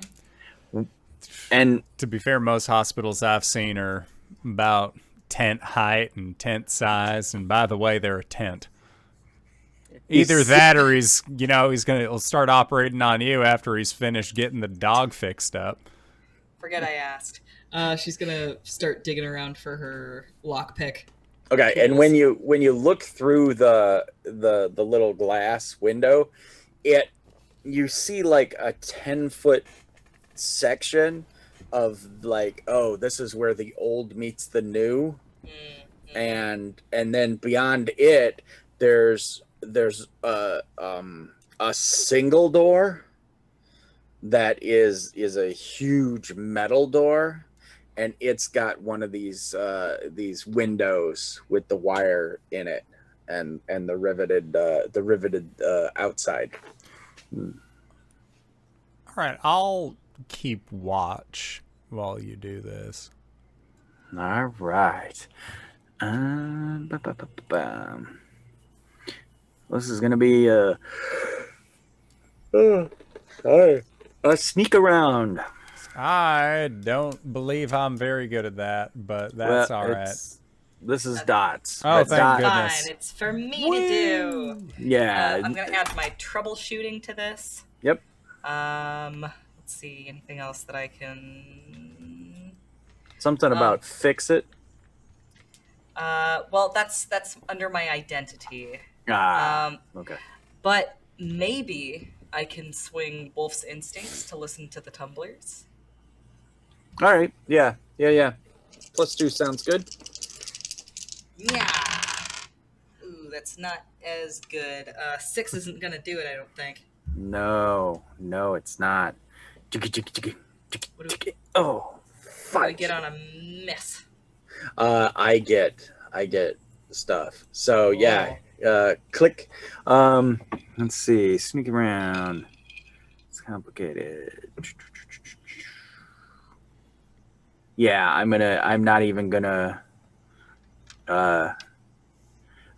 look at that list because it doesn't apply. Well, I mean it does, but yeah. You snap off your tool in the lock. And you. What are you gonna do? She just like presses her lips into a thin line, and like just on account of the like for forward progression, like what if she just forces the door open? That's fine. That's why I asked. What And like okay. busts it and like leaves evidence of their passing. Sure. Yeah. Let's just. It just kind of goes snap, and then she goes, and then like there's a crunching noise. She turns around. She's like, "Got it." Wow, it's a girl. And you hear metal bend basically, and the door opens. Wow, it's a girl for cover, and you guys slip in. So closing the door, it's not gonna lock that we know of. Like the door, or was it one of those like you busted in and the door, like the lock, like is still connected, but just on the other door? Yeah, it's pretty much that the metal that the bar, the crossbar holding in, that metal is bent out now. Gotcha. So it's just gonna stick, but it'll open. Okay. All right. Zeke would ask Dot if she could get, or hey, I see you carrying papers around and all sorts of stuff like that sometimes. You got any on you right now? Yes. Yeah, I'll probably need like 3 or 4 sheets, just real quick. Okay, do you like need to write something? No, God, no. She like pulls out like a newspaper. And he will fold it up, and when the doors close, he'll put the piece of paper just very like non-visibly where the lock would close. Right. So that way the doors will look closed, but you can still get in and out with relative ease without worrying about anything clicking back into place. Duct tape and popsicle sticks. Been doing that for decades. Oh, I mean, no, I never. Writing that down in questions for the courts, because there's a reason I know how to do this. Okay, so, yeah, and when you guys turn around, the big metal door goes, and it's just open. Little bit. I don't like that at all. Okay. All right. You feeling like anything's gonna be happening to you anytime soon? Any changes? Any? You know what? I'll go first. That seems like the better option here. If anybody asks, remember, we're together and it's a girl. She just shakes her head and like starts looking around. Unless, and he holds up the boy cigar. You'd prefer a boy first. I don't know. It's up to you.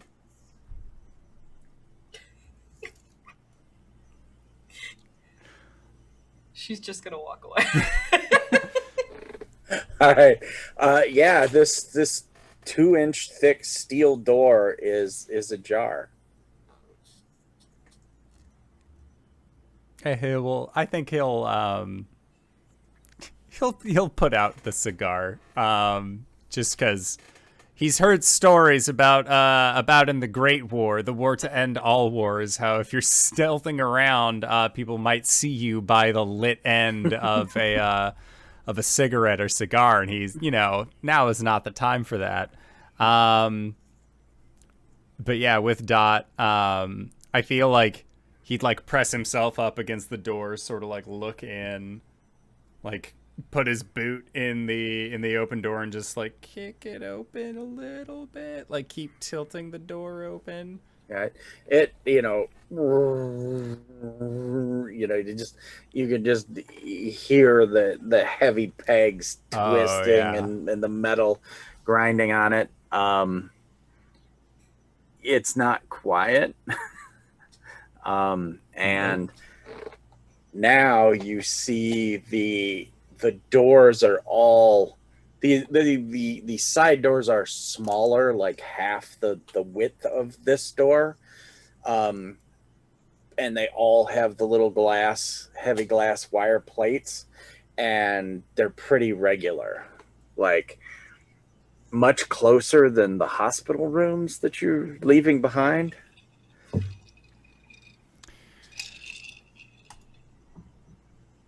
Well, this is an interesting place, to say the least. What's your sniffer telling you? What is my sniffer telling me?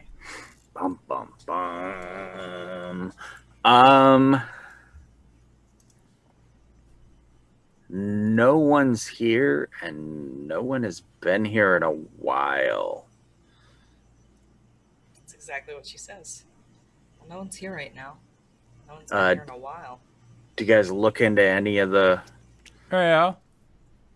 They're all padded. Oh, no. Like every room you look... Big room? Yeah, every room you look into, it looks like there's just quilts. To you, Zeke, it just looks like there's quilts, even on the ceiling. Oh, these places look pretty comfy, I'm not gonna lie. Just literally like the hairs raising on the back of her neck. Oh, no. My mom told me about these places. And what'd she say? Well, she always said that I shouldn't tell anybody I know anything about the magic world, or else I'd wind up in a place like this. You know what? I think you would have done fine telling pretty much anybody in the city, because they all look like they're pretty dang magical, too. Well, I mean, obviously. Not all of them, though. Oh. Now, most people just think you're crazy if you tell them that a shadow beast attacked your family. Maybe it was a good thing that you were out in the West. People a little bit more open-minded than you like to think out there. Now, come on, we got to find a ghost or something.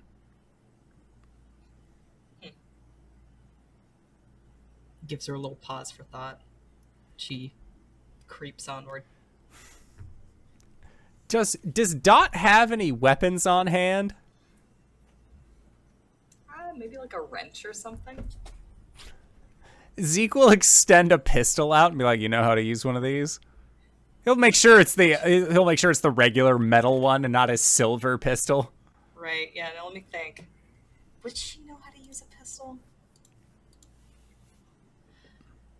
I feel like her mom would teach her how to use a pistol. If her dad is Biggie Bad Wolf, yeah. Considering the things that... You know what? She's got a power tag called troubleshooting. Yes, she knows how to use a pistol. Troubleshooting. Okay. All right. Somewhere that thought comes into Biggie Bad Wolf across the city, and he's like, that's pretty funny. Troubleshooting. You know. All right. And later, she's like completely missing, and she's like, "Didn't I tell you I have troubleshooting?" Yes, exactly. All right. So, sorry. So you guys are walking along, and I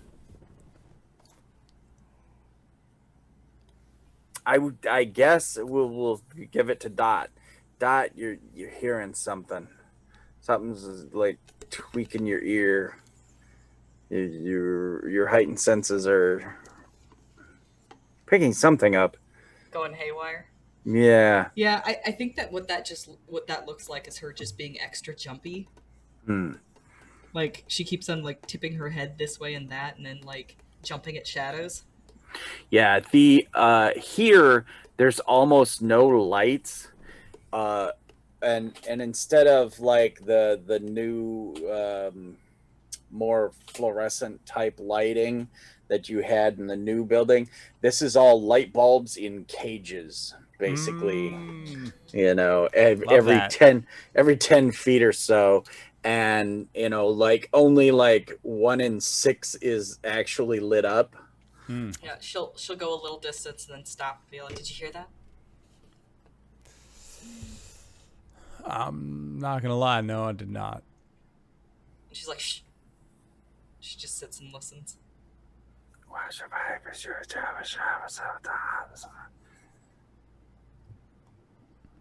Yeah, I'm not. It sounds like someone's there.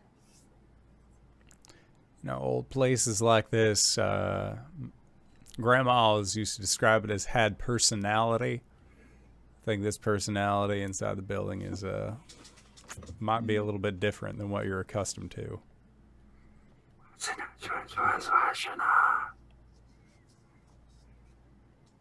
What are we gonna do if this place is haunted? Holds up his pistol, and we're gonna see how fast the thing that's haunting it can count. You do realize they're already dead, right? Hasn't stopped me before. You're unbelievable.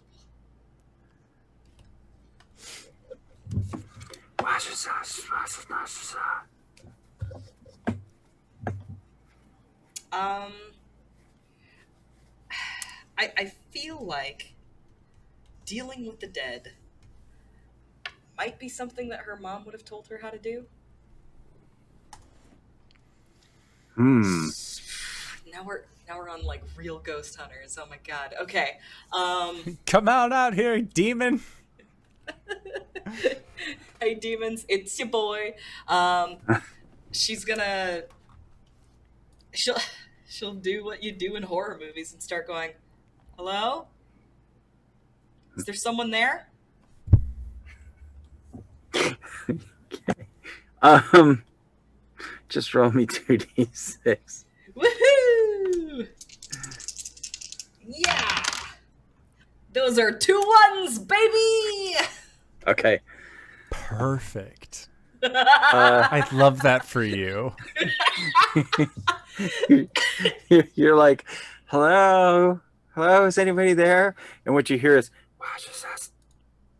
and it just stops in the middle of what you had heard before. And somewhere now you swear you hear chains, feet, footfall, boots running. You don't know, but it's ahead. She's gonna start heading that direction. All right. Zeke, She's right not adequately afraid of ghosts. Oh yeah, right. She goes right on the heels of the unaware wolf. He gave her a pistol, but the likelihood that she'll accidentally shoot him is significantly lowered if he is right next to her. Yeah, his bird dog is just alerted. Off she goes. Okay. Away, right. Find me that bird. All right. You hear one of those doors slam.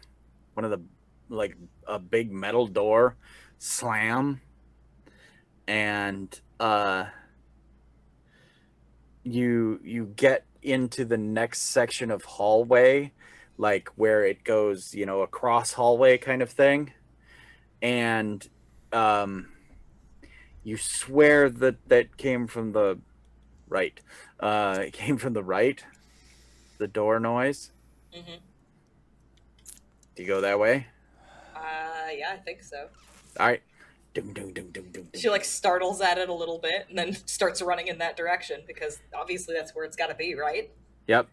And there's a door, a metal door, and it, above it, it says, stairs.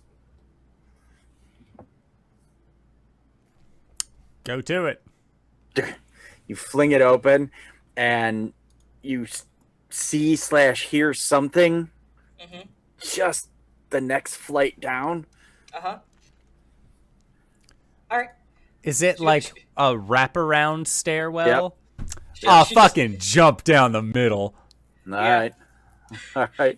He jumps down the middle and she slides down the railing. Okay. All right. So I'm nimble as a fox.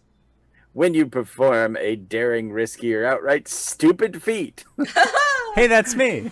That's you. Roll plus power. Anything you think might apply. Okay, nimble as a fox. Okay. And cowboy hat. I don't know how, but like he still has to like hold it on, right? He's focused. Exactly. Oh, come on. It's the trope.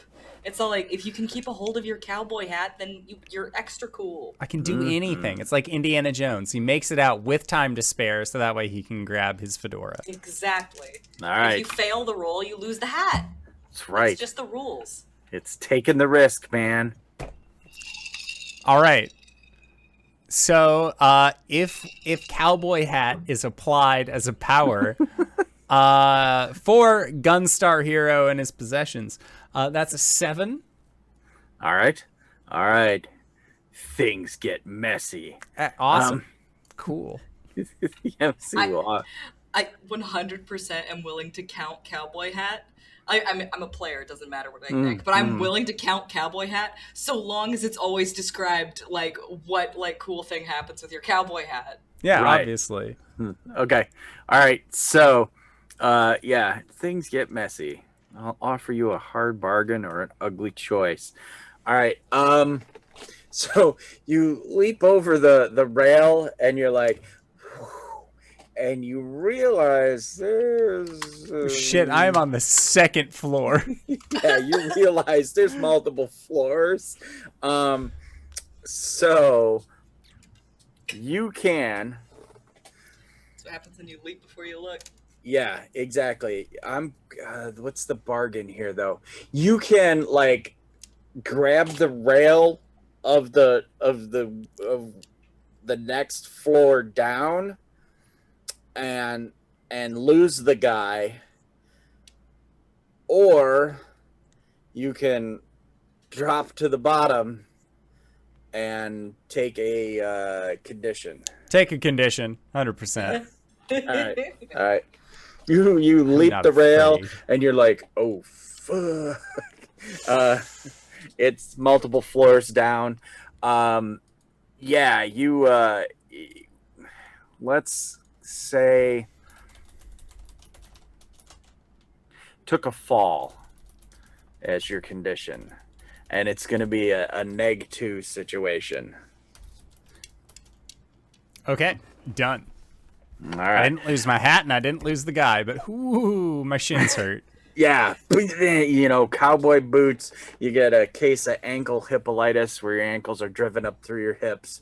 It hurts. I want to say that he like hits a rail on the way down and then like spins and lands on his feet, and then like the hat comes falling down. He reaches up and catches it. All right, I would go so far as to say he like cowboy boots have 0 traction. There is no grip on the bottom of those, so he hits the thing, lands on his feet, slips, like lands on his back. Cowboy hat falls on his face, and then like he like sifts it up to see the guy like running off, but he still has to like lift himself up. That's some good stunt work. Yeah. We'll fix it in post. It's fine. And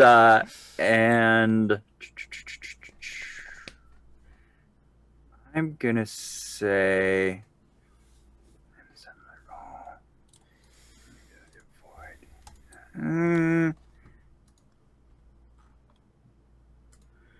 Dot. Yeah, I want to. Yeah, let's go with take a risk, but I'm gonna give you a +1 on it because you're using the rail. Okay. To ride it down. So for Dot though, right? For Dot. Yeah. Yep. Okay. Yep. Okay. So what do you got that would help you ride this rail? I'm gonna say Thrill of the Hunt. Okay. And maybe troubleshooting. I'll give you the Thrill of the Hunt. So that gives you a +2. All right. That's all I need, baby. I rolled a 7, so it's giving me a 9. All right. 7 and 9 is still things get messy, of course, because it's that kind of game. Yeah, you ride the rail down. You're catching up to him. to the figure / whatever is fleeing. You. What are the possible Yeah. ramifications here? Because I've got one for you if you need one. Oh, sure. What do you got? Well, tell me what the possible ramifications are. I need to know how serious this is. You either are going to you're either going to get a good look at who it is, and take some kind of a condition or something, right? Or you'll get a hint or a clue, but you won't take a condition. Okay. What? Sorry, remind me what move this is that we're doing? It's take the risk. Take the risk. Okay. Yeah, you perform a daring, risky, or outright stupid feat. Okay. But I give you a +1 because it's really... A hard bargain and an ugly choice. Yeah. How about I get a good look at him and know who he is, but my necklace falls off again. How about you lose your necklace? Yes. All right. I'd do that. Okay. All right. Yeah. You. I mean, like permanently, it's gone forever, or? Well, for now, we'll have to backtrack or something to find it. It'll be gone for a bit, but you won't just be I'm werewolf stuck in werewolf form now. It'll be more of a normal. Okay, I got to learn to control this situation. I mean, like, I feel like narratively that's a good option. Yeah. Is this person, without giving too much away, is this person who would know enough to, like, yoink the necklace?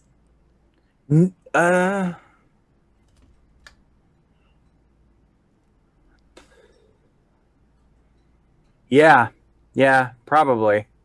Because I feel like what happens is that she turns a corner, they're just waiting for her there. She hard stops and they just reach out and grab it. Yeah. How about basically you slide down, you go to turn the corner, and they had crouched next to the rail, and they just basically swipe your feet out from underneath you, and as you're tumbling down, they snatch the necklace. Now, as you go by, fortunately, you like bang your head on the stairs. You see the person. It's the doctor that you guys had seen earlier. But you tumble down the next flight of stairs, and you as you go, we see the transformation occur. As you're bouncing off of stairs, your werewolf instinct exerts itself to protect you, and you get to the next landing, werewolfed out, with Zeek standing there. Yep. So Zeek, you pull your head up, you're like, there is no way this day could get any worse. Yep. Growling from the darkness. Now, come on, you didn't have to do that. So, and I think that he's just sort of like, oh, come on now.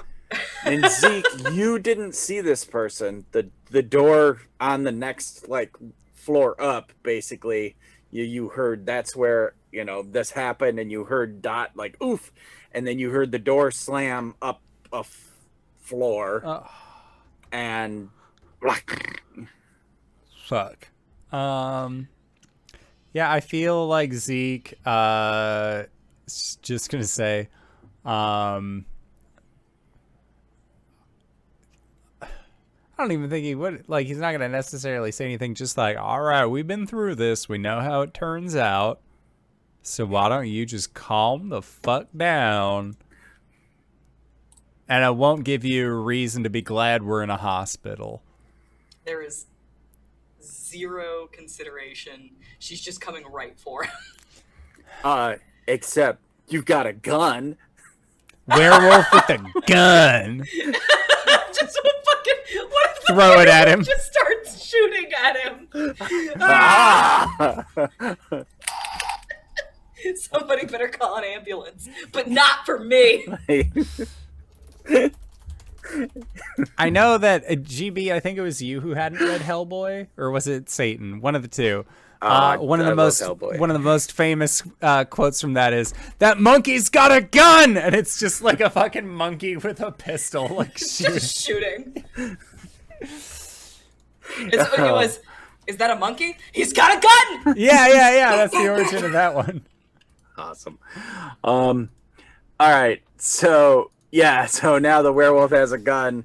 I'm gonna say, Zeke, you're trying to convince here. So trying to talk this werewolf down, but like reminding the werewolf that we've already been through this once before. The werewolf remembers. Yeah, but like showing like silver pistol, like making mention that like, hey, perhaps this isn't the best idea. And he's gonna get ready to use his dodge bullets power. Right. So if the werewolf who has one of his guns decides not to bite or claw, but to pistol him instead, he's ready for it. Their stance is not relaxed or like with intent. It's just a werewolf going, "Nyah!" and like firing blindly. All right. So, okay, give me a convince roll. So basically, roll plus power.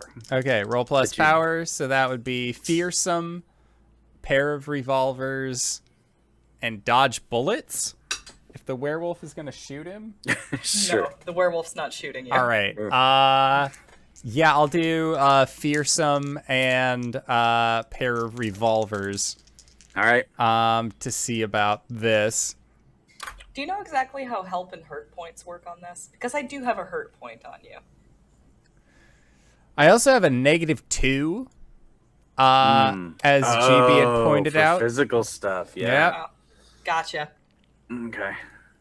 Yep. It was took a fall, -2. Does this count towards that? No, because you're talking. If All you were right. trying to run away from the werewolf or Gotcha. something. No, I am casually walking towards it. I got a 10 for roll +2, right. power +2, unless there was like a negative that Dot was giving me. And you're just talking to her? I have my gun up. It is pointed at you, but it is one of those things where it's like, this is a silver pistol. I won't be if you attack me, I won't be going for your knees. And you don't look like you're in the right mind to even think about counting. So how about you calm down and we think about this? We came here for a job. First of all, we need to decide how this is getting ruled. We have ruled Beast Dot as like a DM controlled thing in the past. Right. Yeah. So yeah, he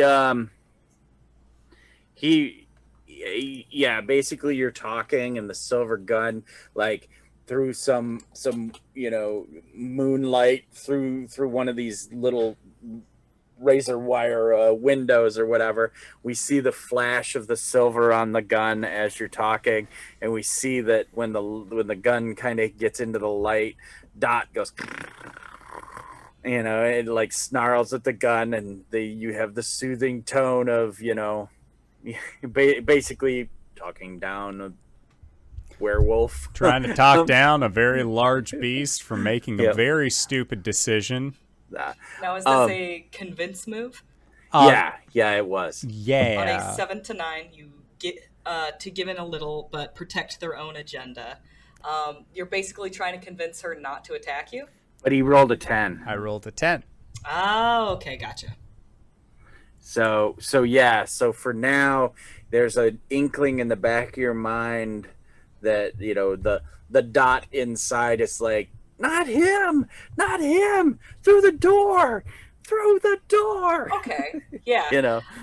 So she comes leaping what appears like at him, but instead like jumps over him and starts running after the other guy. Perfect. There is a like head tilts down and just like, thank God I did not have to shoot her again. I start to feel bad about that. Make a habit out of shooting friends. I'm just saying, man, the last time you talked to her, you didn't even wait until you started shooting. Slid under, shot her in the knees. Easier. We see Dot like get to the door and just like one big massive paw, shear the handle off, and then slam claws into the metal and like fling the door open. And we see like way down the hall, we see a doctor coat flapping, and the individual looks over their shoulder and is like, running like hell. Do not eat him. I swear to God.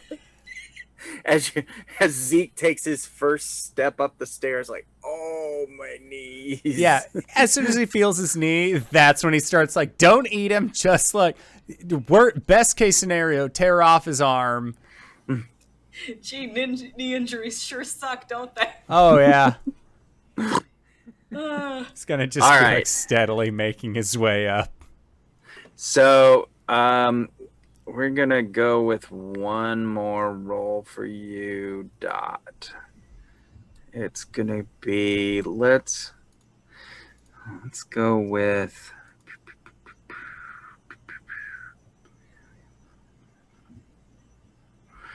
let's go hit with all you've got. I was looking at that too, man. Yeah. So you're going to try to catch him. When you have a clear shot and use your abilities to hit someone or something with all you've got, roll plus power on a hit. You give the target an appropriate status of your choice. With tier equals power on a 10 plus, choose 2. On a 7 through 9, choose 1. Okay. So I've got a few tags to use here. That's why I'm like... I've got Thrill of the Hunt, Bestial Form, and Terrifying. All right. Gesundheit. Bless you, Tyler. I love you. Gonna say. It's gonna be 6, 9. It's not a 10, but a 9. 9. All right.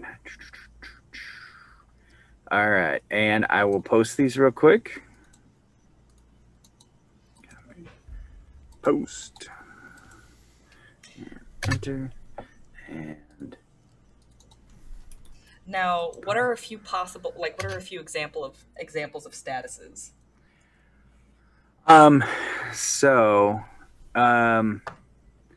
You could give them something like wounded, got your scent, hamstringed, any kind of thing like, got a piece of your coat, knocked prone, any sort of thing that narratively can be stuck to them to push the story forward. Okay. I think got your scent is appropriate. All right. In this one, I think that so she's gonna get a status on him, and then she can also pick one from the list. Yep. Superior position, impose a status on you. Their PC power. You get them good or get many of them. So if you were to get them good, it would be got your scent, and it would be like a +2. Okay. All right.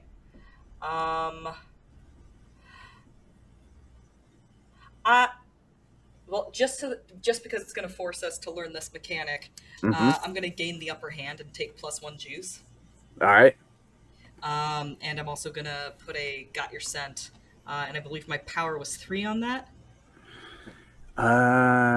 Yes. So I think what this looks like is she like just comes like he's like running like like at normal human speed, and we just see like this enormous like like creature of muscle and fur come like barreling towards him and like run up the wall and then like down it again, like, and come bounding towards him. And like she pounces on him. And the two of them go rolling together, and he rolls away from her, but she's like ripped off part of his lab coat, and like she like growls, and then like comes running back after him again. All right, yeah. So you get a big swipe or a snatch of lab coat that like tears away. All right, so yeah, you've got their scent, and that was a tier 3. So to find this guy or whatever, you're always going to have like a +3. That's awesome. And then, so what was that? That was your one? Hold on. Let me look at the mechanic. The first one is to basically hit with all you've got gives you the ability to put a status on whatever you're attacking. Okay. Yep. So that's the first thing. And because I rolled a 9, I get to pick one from the list, which is you gain the upper hand, take 1 juice. All right. So you've got one hold that you can use, one juice that you can use in the next, rest of the scene or whatever. Okay. Yeah. So you snatch, you get a bit of his coat or whatever. And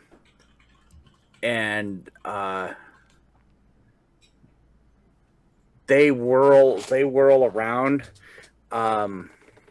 and they begin like some kind of incantation. And Zeke, you huff your way to the top of the stairs. You come through the door that Dot had ripped apart, and basically you see Dot like gink, crouching towards this guy, and he looks like he's starting to cast some kind of spell. I think Zeke will yell out, like he levels his pistol at the same time, but just, "Hi! It's a boy!" And then he'll fire, but try and like get this guy in the leg. Okay. Like see if he can like drop him kind of thing. All right.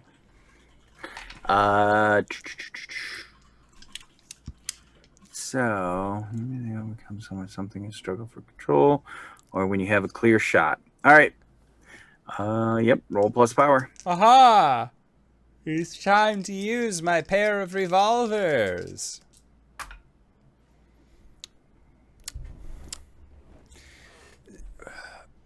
So he's doing another hit with all you've got? Yep.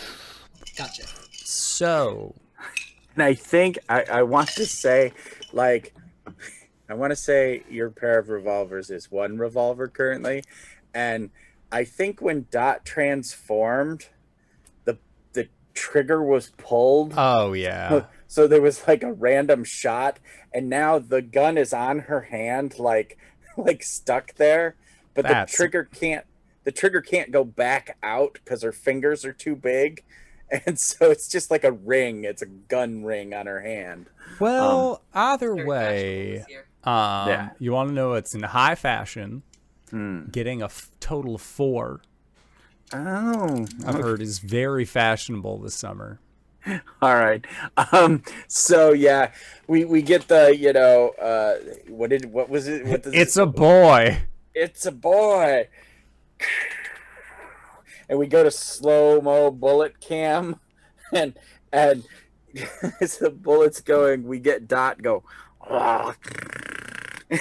and as she goes to get the guy, and he's like the magic starting to come from his hands. The bullet hits Dot in the shoulder and spins her out past him, and he vanishes. I got a question. Sure. Is this a silver bullet? It was from the silver gun. Yes. Yeah. Oh. Ow. Cool. So well, I've here's been the good news. Here's the good news. Dot's turning back to herself. That is Here's good. the bad news. She has a bullet wound. Yep. Yeah. So give that as a status. I've been shot. Where'd you get shot? The hospital. Like a needle? No. No. And what was the power on that shot, by the way? So I rolled a total of 4. Yeah, but and the power I used was just pair of revolvers. There was only +1? Yeah, it was just a +1. Okay. All right. Yeah, so then it's a 1 dot. Yeah, I've been shot 1. So -1. All right. And we see Dot get shot, tumble. He goes and vanishes. And back to Lilith and Beltane. Hi, guys. How's it going? Where does Lilith go? You're muted, Satan. I'm muted. I said, how's it going on this not date? Yes. Because I don't know. Beltane went out to have pixies begin to scour the place for necromancy. What's Lilith's move? And it doesn't have to be like right after. It can be, you know. Yeah, Beltane's just outside the club. He's probably just smoking. I think she would kind of stay in the club for a bit and have the curtains drawn back so she can kind of see the entertainment and be by herself on the booth for a moment before getting up and heading outside. And without a word, she kind of just leans against the wall next to Beltane and takes out like a cigarette. And like one of those fancy there's like rings that you can put like the cigarette on. Yeah. But and she'll just looking forward, not looking at him, just move it so he can light it for her. Kind of presses a thumb to it, lights it up, and lowers his hand. Like the old thumb lighter. Yeah. All right. And now, Lilith, you've given up the cigarette holder. The long one. She uses that. She uses that on certain occasions. But this one was just much more stylish to go with her dress. Yeah. Oh, awesome. Love it. Okay. Yeah.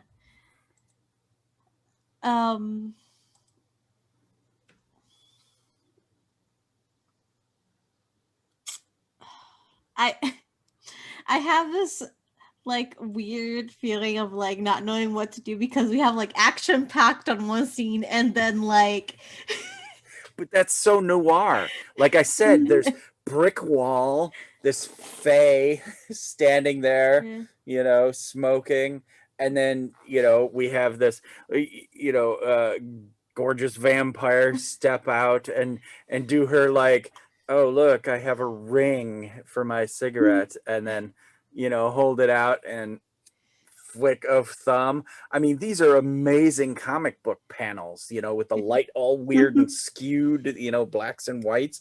It's fantastic juxtaposition, because if it was just combat, meh. So no, this is story. This is the beef to the thing, because this is your guys' story.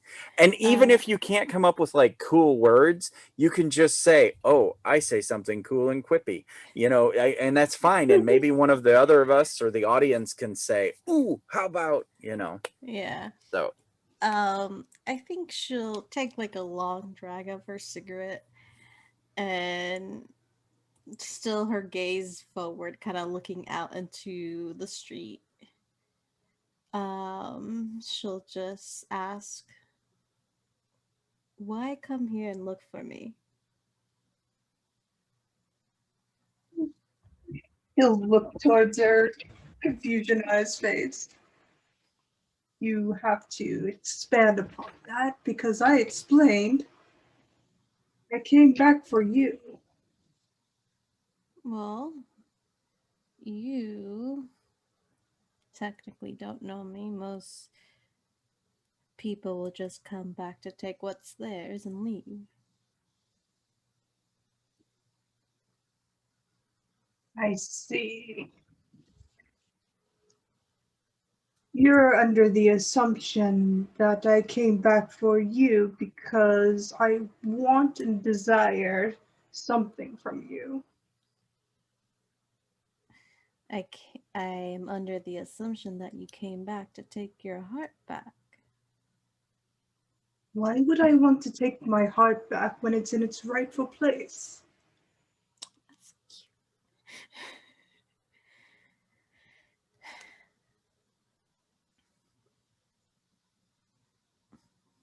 cute. I came back, Lilith, because by all rights, I belong to you.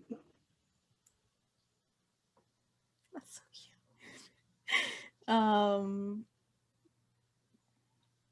She'll look over with like a quirked eyebrow. Then you're gonna have to start doing better than dresses and pins. Well, on our not date, as he extends a hand towards her, and moves forward and points to the park across the street as it alights with moon lilies and fireflies. Would you like to dance? She'll give him a thoughtful look over. Put her cigarette out. She throws the cigarette down and like crushes it with her heel. I haven't danced in years. And she'll put her hand in his. He smiles and takes her into the middle of the moon lily field and pulls her close as music just starts to play in the air. Really? I couldn't tell. Well, I haven't found a partner worth dancing with for quite some time. Well, Miss Lilith, your dance card's full. I have written my name all over it. Well, if it's your name on my dance card, then why not? You're in a bit of a better standing now. Oh, I just assumed I would forever be in, what is the human word, doghouse? From time to time, I'm sure you are still belting. No matter what version of him you might be. I don't want the gifts or the giant commercial gestures of romance. If I wanted that, I have a line of people that do that for me already. My heart can't be bought.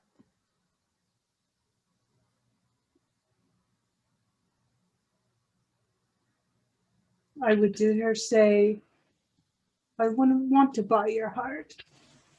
That is something I cannot afford, nor do I wish to buy. I want to earn it out of respect.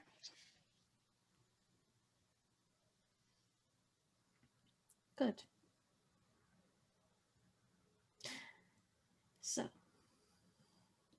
if you do bring me gifts, just because it's something that made you think of me, not out of winning affection.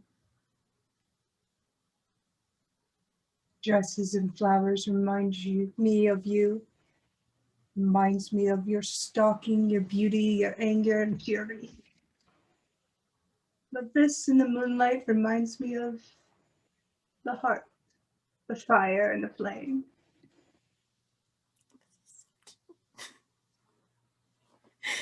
This whole time, you guys are in the park, kind of dancing around.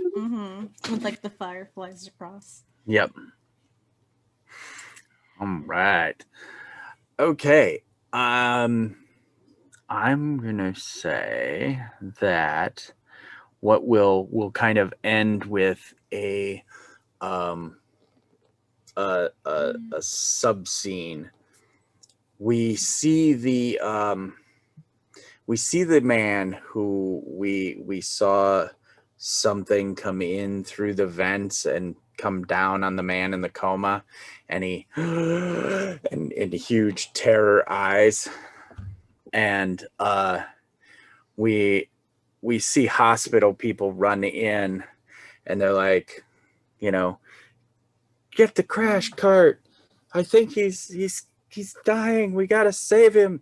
And he's like convulsing and starting, basically, like I said, he can't scream because he's got the tube down his throat, and he's just staring off into space. And our doctor comes in with a ripped patch out of his lab coat, and he says, stand aside, and it's kind of moving in sort of a half motion, not slow motion, but a half motion. Stand aside. And he says, live, damn you, live. And he hits him in the chest. And as he does, we see the cart shake. We see underneath the cart, there's a square. And inside the square, there's like rune writing or something. And it glows with sort of a blue light, a cold blue light. The writing does, and then the square. And he hits him again. And we hear the boop, boop, boop, boop. And the people are like, clapping to the doctor. And we see the monitor, boop, boop, boop, boop.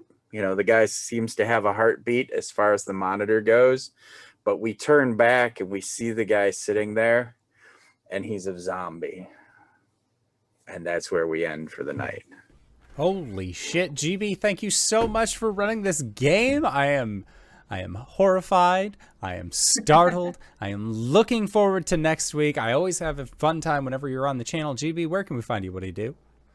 All right, Greybeard or Greybeard Tavern. Look at Twitter. I usually announce when I'm going to do something anywhere, but generally I'm here Thursdays at 8:30 Eastern Standard Time to do this or whatever we happen to be playing on the channel on Thursdays.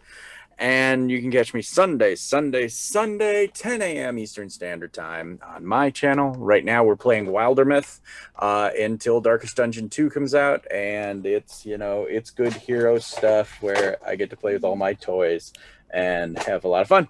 Other than that, catch me on Tuesdays over on Lantern Noire's channel, where we do happy hour at the Old Timer Tavern, which you can find in podcast, YouTube, and Twitch.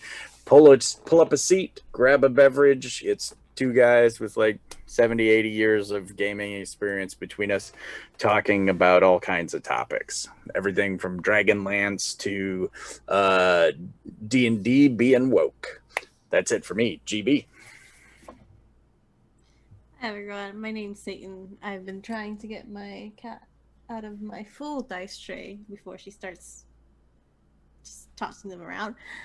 But hey, that's not what you're here for. You're here to hear about me. Hi, I'm Satan. You can find me here Thursday nights and Sunday nights playing Rabbit the Frost Maiden. You can also find me Sunday mornings over at the Hype Goblin playing Nexus Adventures, where I take my friends through my own homebrew city, homebrew world, not just city.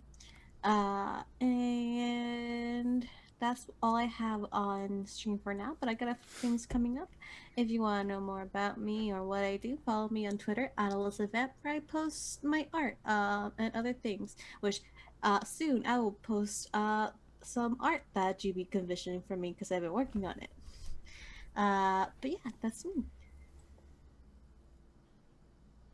Hi everybody, I'm Wings, also known as Danae Keener. You can find me at DanaeKeener.com. I do nerdy drawings mostly related to D&D and a lot of things on this channel. You can also find me at Danae Keener on Twitter. I've got a pinned tweet there. It says all the things I'm up to on Twitch, so go and check that out. DanaeKeener.com. Hi, I'm Jen. You can find me here on Thursdays playing Beltane Hawthorne. And over at the Hype Goblins channel on Saturday evenings, I am playing Masks, Super Prom with Sauce at the helm. I'm playing Jaina Leaf, the Nova playbook, who's trying to prevent an intergalactic war between her parents and Earth. It's fine.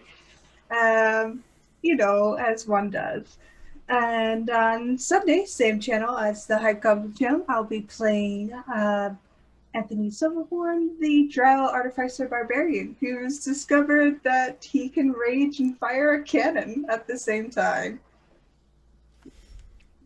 And if you've made it this far, you probably already know who I am. But if you don't, hey Acorns, what's up? It's me, your buddy, your pal, your friend, the Indoor Adventurer, the showrunner here at twitch.tv/indooradventures. We do shows like this on Monday and Thursday at 5:30 p.m. Pacific Standard Time, as well as on Sundays at 7 o'clock p.m. Pacific Standard Time. If this is your first time joining us, you can go to youtube.com/indooradventures to check up on all of the VODs of each of the games that we have played up until this point, including full playthroughs of a plethora of D&D campaigns, as well as a bunch of other tabletop RPG campaigns as well. But for right now, we are going to be going into our Patreon-supported after show called Nights in the Courtyard, where we answer questions not only from each other, but also from the community. So if you have any questions that you would like to ask myself or any of these other fine folk, feel free to join us on our Discord, and we will do our best to respond in kind. But with that, I would like to say once again, thank you to everybody who decided to stop by. Thank you to GB for running this game, and thank you to these players for putting up with our bullshit once again this week. And we'll see all of you guys next time. All right, everybody. Bye-bye!